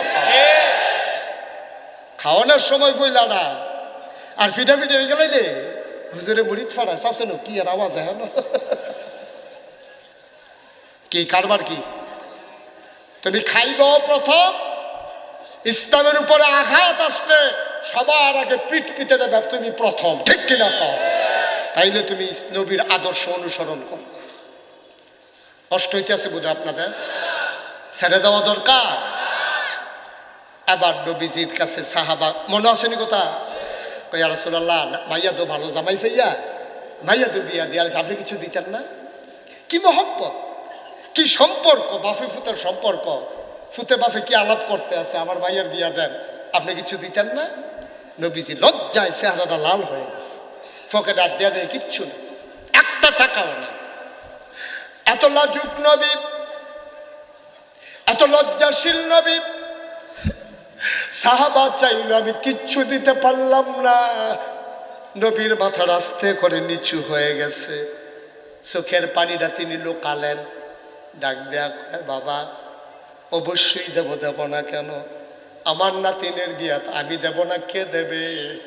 তবে আজকে দিতে পারবো না, আগামীকালকে সকালবেলা এসো, তোমার মেয়ের উপহার আমি রেডি করে রাখবো। আসার সময় ছোট্ট একটা শিশি আর একটা কাঠি নিয়ে আসবে, ওকে? সাহাবা চলে গেছে। মেয়েটা আব্বা কিছু দেয় নাই, হ্যাঁ কালকে দেবে। মেয়েটা বাবারে সাজাইয়া গুজাইয়া পাঠাইলেন। নবী বললেন আয়েশা যদি দেখো দরজা বন্ধ, আমি আরাম ফরমাইতেছি, তোমার আমার গোপন সংকেত, কেউ তো আমারে ডাকে না, আমি আরাম করতে গেলে ডাকা নিষেধ। আল্লাহ তাবারক ওয়া তাআলা নির্দেশ দিয়েছেন। সাহাবারা নবীকে এত মায়া করে, কারণ নবীর অন্তরে সাহাবাদের জন্য মায়ার অভাব নাই, তো সাহাবারা করবে না কেন? আল্লাহ কয় ফাবিমা রাহমাতিম মিনাল্লাহ, ফাবিমা রাহমাতিম মিনাল্লাহি লিনতা লাহুম। শুনো শুনো শুনো নবী গো, আল্লাহর রহমতে আপনার মনটাকে আমি সবার জন্য নরম করে বানাইছি। আপনার মনটা বড় নরম। ওয়ালাউ কুনতা ফাজ্জান গালিজাল কলব আপনার মনটা যদি শক্ত হইতো, আপনি যদি কর্কশভাষী হইতেন, লাংফাদ্দু মিন হাউলিক, আপনি দেখতেন চতুর্পাশ দিয়া যারা জীবন দেওয়ার জন্য প্রস্তুত, তারাই দেখতেন আপনাকে ফেলে দূরে সরে যেত। কেউ তো যায় না, নবীরে মায়া করে ঘুমাইলে ডাকে না।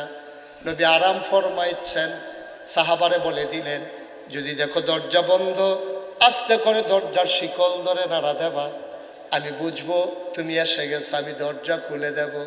ঠিক ঠিক সাহাবা আসলেন পরের দিন, খুঁটের ভিতরে শিশি আর কাঠি নিয়ে আসলেন, দরজায় ধরে নাড়া দিলেন, সালাম দিলেন, আসসালাতু আসসালামু আলাইকা ইয়া রাসূলুল্লাহ। নবী দরজা খুলে দিলেন, ওয়া আলাইকুম আসসালাম ওয়া রাহমাতুল্লাহ, আহলান সাহলান মারহাবা, মোস্ট ওয়েলকাম, আমার ঘরে তোমারে স্বাগতম। সুবহানাল্লাহ কয় না? আমার ঘরে তোমারে স্বাগতম।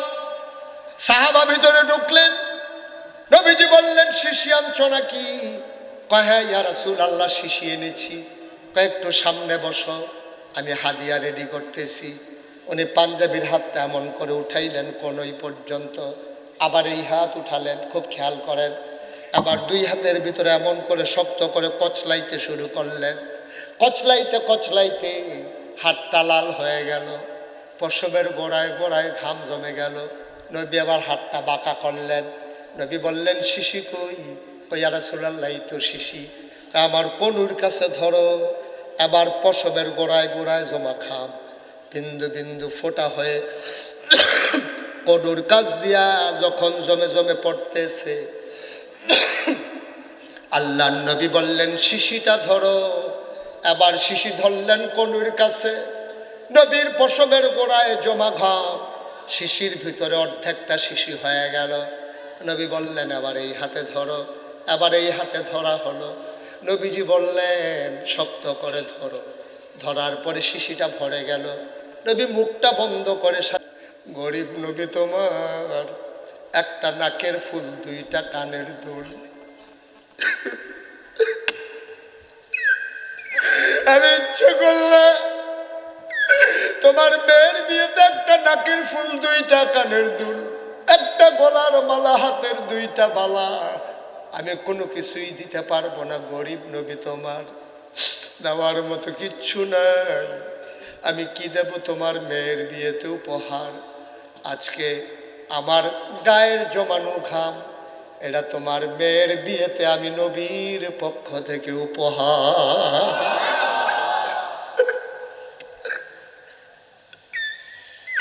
সাহাবা হাউমাউ করে কাঁদতে শুরু করলেন। ইয়া রাসূলুল্লাহ, ইয়া হাবিবাল্লাহ, আমার মেয়েটা বড় ভাগ্যবতী, গোটা পৃথিবী দিল, আমি এত খুশি হইতাম না।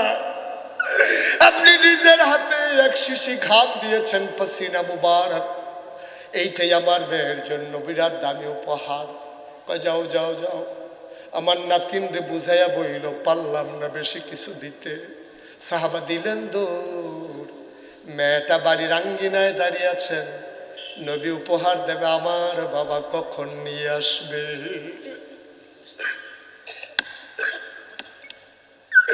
মেয়েটা দাঁড়িয়ে আছেন বাড়ির আঙ্গিনায়, দুদু মরু প্রান্তর। মেয়েটা তাকিয়ে আছে, বাবারে কেন দেখা যায় না এখনো? হঠাৎ করে নজর পড়ল, একটা মানুষ মরুভূমির মাঝে দিয়ে দৌড়াইতেছে। মেয়েটা বুঝে ফেলছে আব্বা চলে আসছে।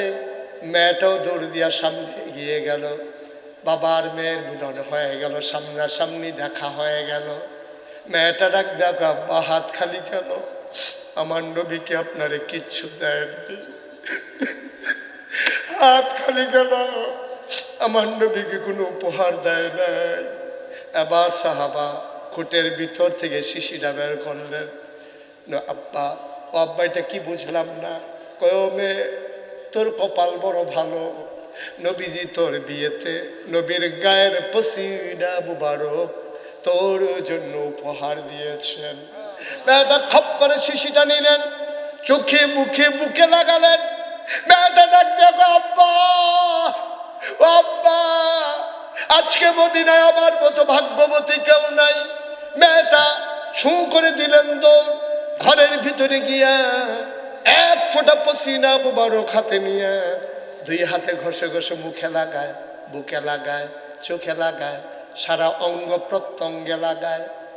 মুসলমান, এবার মেয়েটা আতরের শিশিটা কাপড় পেঁচাইয়া একেবারে লুকাইয়া গোপন জায়গায় রেখে দিলেন। যখন ঈদ আসতো, যখন বিয়ে হতো, মেয়েটা আতরের শিশিটা বের করতেন, একটা ফোঁটা চোখের পানি হাতে নিয়ে লাগাইতেন। দামেশকি রহমাতুল্লাহ আলাই, ইবনে কাসির দামেশকি রহমাতুল্লাহ আলাই হাদিস নকল করেছেন। তিনি বলেন, মেয়েটা যখন একটা ফোঁটা আতর গায়ের ভিতরে মাখাতো, গোটা মদিনায় আতরের সুবাস ছড়িয়ে পড়ত। পুরাটা মদিনায় সুবাসটা, গন্ধটা চলে যেত। মদিনার সব মানুষ ছুটে ছুটে শুরু করত, এত দামি পারফিউম, এত দামি আতর কে ব্যবহার করে? গোটা মদিনায় গন্ধ সুবাস ছড়িয়ে গেছে। আওয়াজ, ওই গন্ধ শুকে শুকে মদিনার মানুষগুলো দৌড়াইতে থাকতো, গন্ধটা আসে কোত্থেকে? আস্তে আস্তে আইসা দেখতো ওই বাড়ির থেকে গন্ধটা আসে। সবাই বলা বলি করতো, মানুষটা তো গরিব, এত দামি আতর পাইল কই? ডাক দিত, ভাই একটু বাইরে আসেন। বাড়ির মালিক বাইরে আসার পরে সবাই কয়, ভাই আপনি এত দামি আতর পাইলেন কই? পুরা মদিনায় গন্ধ ছড়িয়ে পড়েছে। লোকটা কাঁদতো আর বলতো, ভাই এই গন্ধের মালিক আমি না, এই আতরের মালিক আমি না, এই আতরের মালিক আমার মেয়ে। আমার নবীজি আমার মেয়ের বিয়েতে তার গায়ের পসিনা মুবারক আমার মেয়েকে উপহার দিয়েছেন, সেই সুবাস চতুর্দিকে ছড়িয়ে পড়েছে। এবার সবাই মিলে এই গরিব মানুষটার বাড়ির নাম রেখে দিল সুগন্ধি বাড়ি। বাড়িটার নামই হয়ে গেল সুগন্ধি বাড়ি। সুবহানাল্লাহ বলবেন না?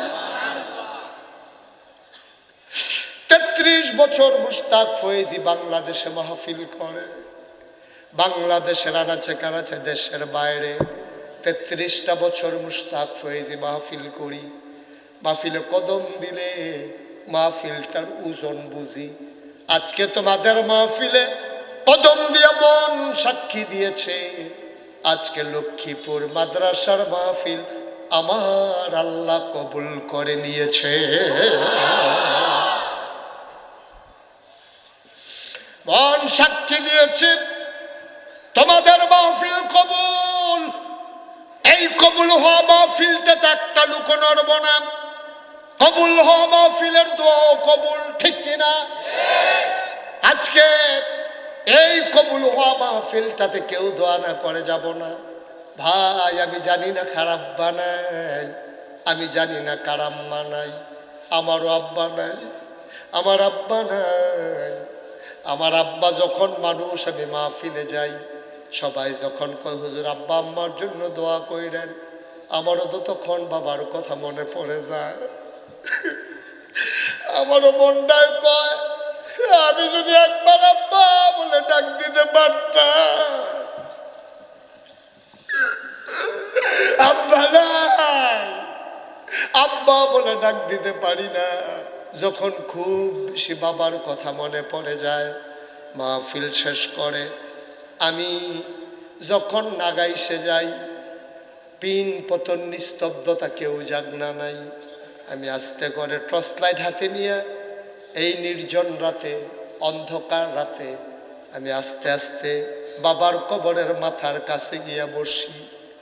আমি আব্বার লোকে কথা কই, আব্বা আব্বা আমারে চিনছেননি আব্বা, আমি আপনার মুশতাক ফয়েজি, 11 বছরের রেখে আপনি ইন্তেকাল করছিলেন।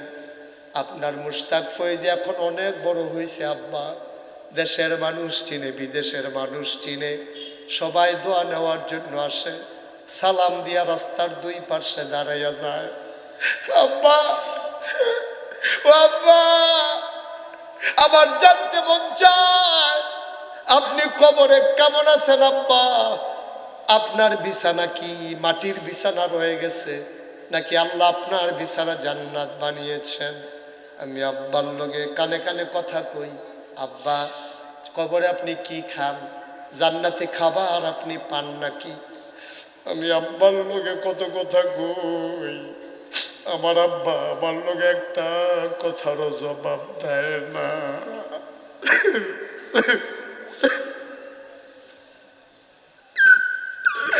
আমি কত কথা কই,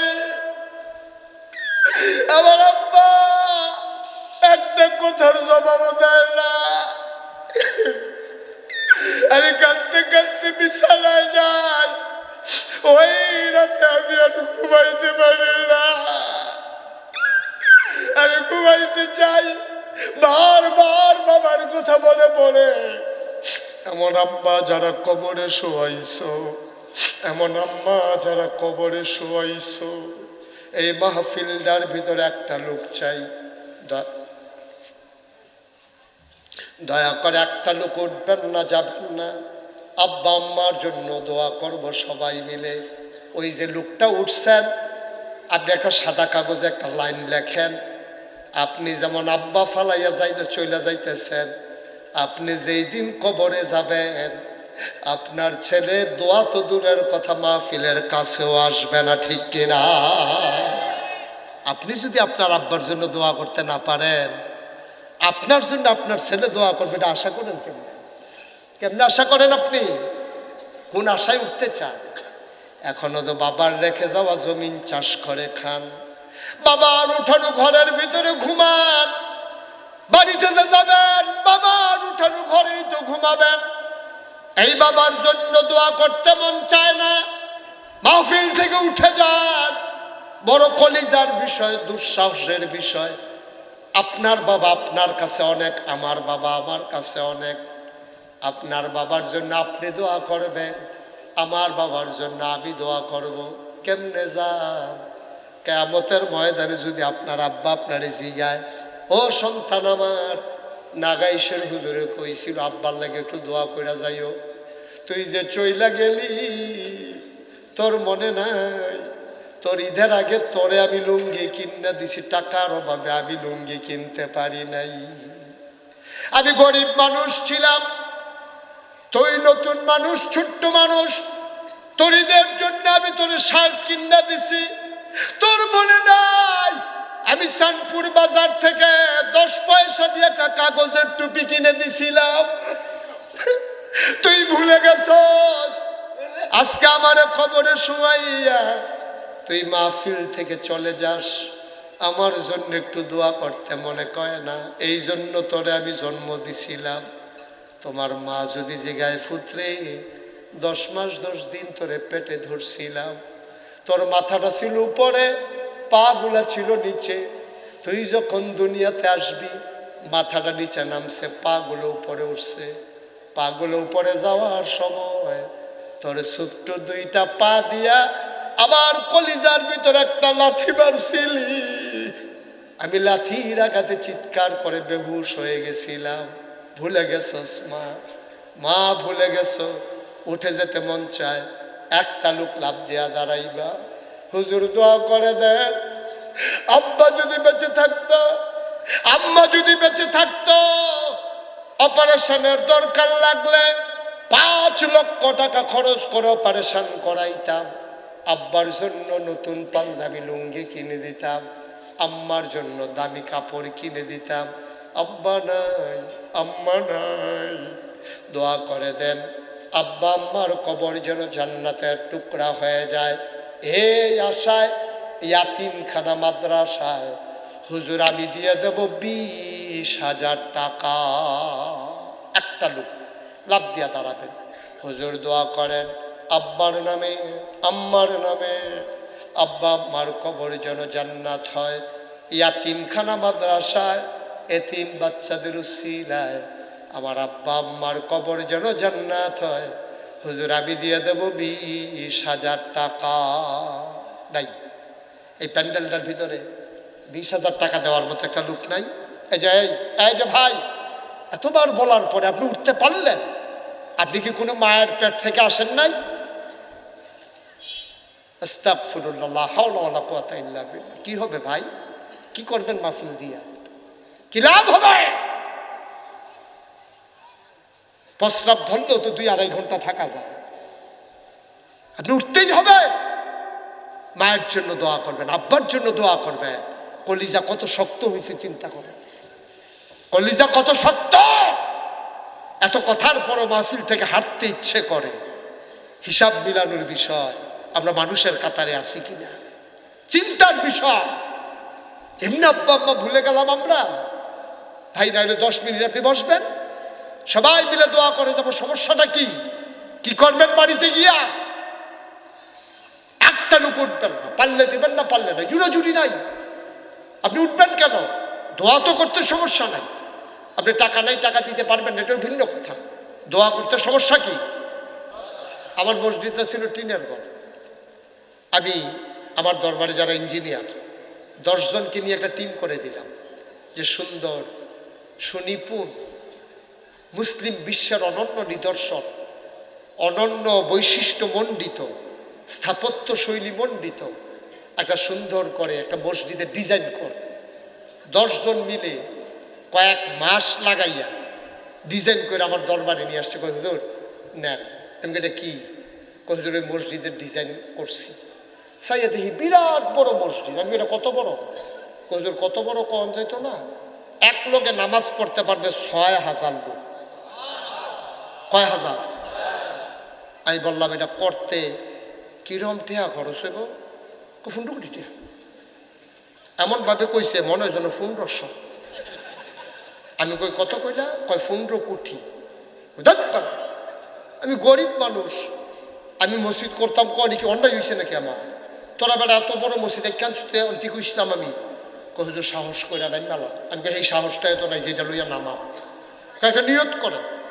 তখন চিন্তা করলাম ইঞ্জিনিয়াররা যখন ড্রয়িং করে লাইছে, আল্লাহ হয়তো কবুল করছে। যা 1 বছর আমি মুশতাক ফৈজি ওয়াজ করে যত টাকা হাদিয়া পাবো পুরা টাকাটা আমি মসজিদে দান করে দেবো ইনশাআল্লাহ। আমি 1 বছরের টাকা জমাইতে জমাইতে 1 বছর যখন শেষ হয়েছে, আমি গইনা দেখি আমার মসজিদের টাকা 1 বছরে আমি জমাইতে পারছি 25 লক্ষ টাকা। আমি 25 লক্ষ টাকা নিজে দিয়া কাজ শুরু করছি।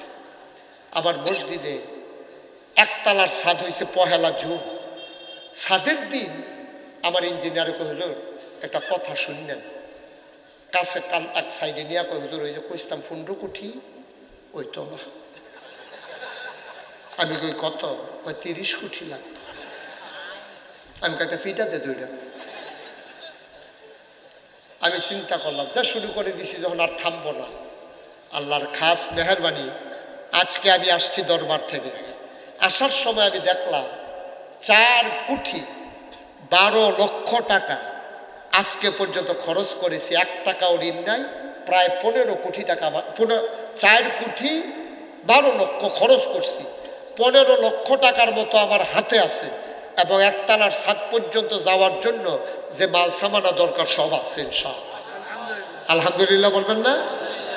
সামান্য কিছুদিনের ভিতরে মসজিদের ছাদ হবে। আমি আজকে যে মাহফিল থেকে যাব, মসজিদের কাছে নাইমা যাই, আমার রুম পর্যন্ত যাই না, গাড়ি বলছি যে নিয়ে যাও, আমি আসতেছি।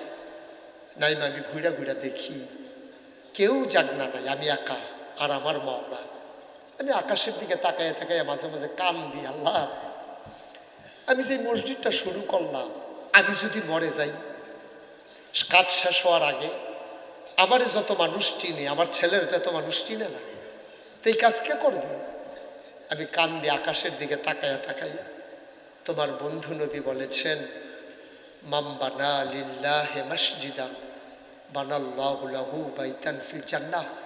যে দুনিয়ায় মসজিদ বানাবে, তুমি কি নাকি জান্নাতে তার জন্য ঘর বানাইবা? সুবহানাল্লাহ বলবেন না? আজকেও জুমাবার, আপনারা শুনে খুশি হবেন। জুমার দিনে দূর দূরান্ত থেকে শত শত লোক চলে আসে। নিচতলায় যেখানে হাসপাতাল হবে, দোতলায় 3 তলায় মসজিদ, নিচতলায় হবে ফ্রি হাসপাতাল। সুবহানাল্লাহ বলবেন না? এই প্ল্যান, এই প্যাটার্নে বাংলাদেশে কেউ মসজিদ করে নাই। নিচতলায় টোটাল সবটা ফ্রি হাসপাতাল, দোতলায় 3 তলায় মসজিদ। 125 ফুট চওড়ায় নিচতলা থেকে দোতলায় ডাইরেক্ট সিঁড়ি উঠে গেছে, মাটি থেকে ডাইরেক্ট দোতলায় উঠে গেছে সিঁড়ি। মসজিদে যাওয়ার জন্য। শুধু সিঁড়িতে দাঁড়িয়ে প্রায় 300 লোক নামাজ পড়তে পারবে। মারহাবা বলবেন না? শুধু সিঁড়িতে দাঁড়িয়ে পড়তে পারবে 300 লোক। আমার এই মসজিদটা আমার স্বপ্ন। এই বাংলাদেশে কোনোদিন মুশতাক ফৈজি হাত পাতে নাই। বিভিন্ন ক্রাইসিস পিরিয়ড ওভারকাম করার জন্যে আমি চেষ্টা করেছি সহযোগিতার হাত বাড়াই দিতে। আমি করোনার সময় মানুষের ঘরে ঘরে গিয়ে তাদেরকে বাজার করে দিয়ে আসছি। আমি সেদিন ভয় পাই নাই। এই গত বন্যায় আপনারা সোশ্যাল মিডিয়ায় দেখেছেন, আমি 15 দিন ধরে আমার বাসায় যাই নাই। আমার স্ত্রী সন্তান থেকে আলাদা ছিলাম। আমি 15 দিন মানুষের ঘরে ঘরে খাবার পৌঁছে দিয়েছি। ওরা মহিলারা কেঁদেছে, পুরুষেরা কেঁদেছে, হুজুর আপনার মতো মানুষ এ পানি দিয়া আমাদের ঘরে চলে আসছেন। আমি বললাম যে সারা জীবন তো আপনারা আমারে দেখছেন, আজকে আমি আপনাদেরকে দেখার জন্য চলে আসছি। আলহামদুলিল্লাহ বলবেন না? আমি চেষ্টা করেছি সময়ে সময়ে মানুষের পাশে দাঁড়ানোর জন্যে। এই যে 5ই আগস্টের পরে, দ্বিতীয় স্বাধীনতার পরে আমি ডিসি সাহেবের সাথে মিটিং করে, এসপি সাহেবের সাথে মিটিং করে আমি এনশিওর করেছি কুমিল্লা শহরে যতগুলো মন্দির ছিল সবগুলাতে ওলামায়ে কেরামের পাহারা বসিয়েছি। সুবহানাল্লাহ বলবেন না? আমরা চেষ্টা করেছি এ দেশ বিনির্মাণে ভূমিকা রাখার জন্য। আমাদের চাওয়া পাওয়ার কোনো হিসাব নাই, পদ পদবীর কোনো লোভ নাই। আমাদের একটাই চাওয়া, আল্লাহর জমিনে আল্লাহর দিন যদি সুন্দরভাবে কায়েম হয়ে যায়। ঠিক কিনা কও? আমার এই মসজিদটা আমার স্বপ্ন। আমার গত 3 দিন আগে মাহফিল ছিল ঢাকা গুলশানে। আমি যখন বললাম আমার এই মসজিদ আপনারা পারলে সবাই শরীক থাকেন, সবাই মিলে যখন কিছু কিছু দিছে, আমি বাসায় গিয়ে গইনা দেখি 1,38,000 টাকা তারা ক্যাশ আমার হাতে দিছে। মারহাবা বলবেন না? আমি যেখানে যাই একটা রিক্সাওয়ালা দেখলো আমার মসজিদের কথা বলি, কারণ এটা আমার স্বপ্ন, এটাকে আমাকে করতেই হবে। আমি দোয়া করি, আল্লাহর কাছে চাই, আল্লাহ মসজিদের কাজ শেষ হওয়া পর্যন্ত অন্তত আমার হায়াত দাও। এরপরে মেরে ফেলো, মরতে তো হবেই। এই প্যান্ডেলটার ভিতরে কেউ আছেন যে হুজুর ইনশাআল্লাহ আপনার এই আল্লাহর ঘর মসজিদের জন্য আল্লাহ যেন জান্নাতে আমাদের জন্য ঘর বানায়, দোয়া করেন। আমি প্রাণ ভরে দোয়া করব। আছেন কেউ যে হুজুর আমি 1,000 টাকা দিলাম, আমি 5,000 টাকা দিলাম আল্লাহর ঘর মসজিদের জন্য, আমি প্রাণ ভরে দোয়া করব। মাশাআল্লাহ, আমার ভাই উনি 1,000 টাকা দিয়েছেন। জি, যারা দিতে চান একটু পাঠাই দেন অথবা নিয়ে আসেন। জি, একটু সহযোগিতা করেন, হ্যাঁ একটু দেন। মাশাআল্লাহ। আবার আরেক ভাই, এই যে এক ভাই উনি দিচ্ছেন 1,000, ওরা উনি দিচ্ছেন, আহা তাড়াতাড়ি করো, উনি দিচ্ছেন 1,000, আরেক ভাই দিচ্ছেন 1,000। মাশাআল্লাহ, এই ভাই দিচ্ছেন 100 টাকা। আমি অনেক বেশি চাইনি, আমাদের চেয়ারম্যান সাহেব না, মাশাআল্লাহ সো জেন্টেল একটা মানুষ, চেহারার ভিতরে একটা ভাব আছে, একটা হাসি দিল, একটা ভাব আছে না, একটা চেয়ারম্যান নাও নি। মাশাআল্লাহ, আপনার মসজিদের জন্য 1,000 টাকা আর আমি এই জিম গাড়ার জন্য 1,000 টাকা দেব।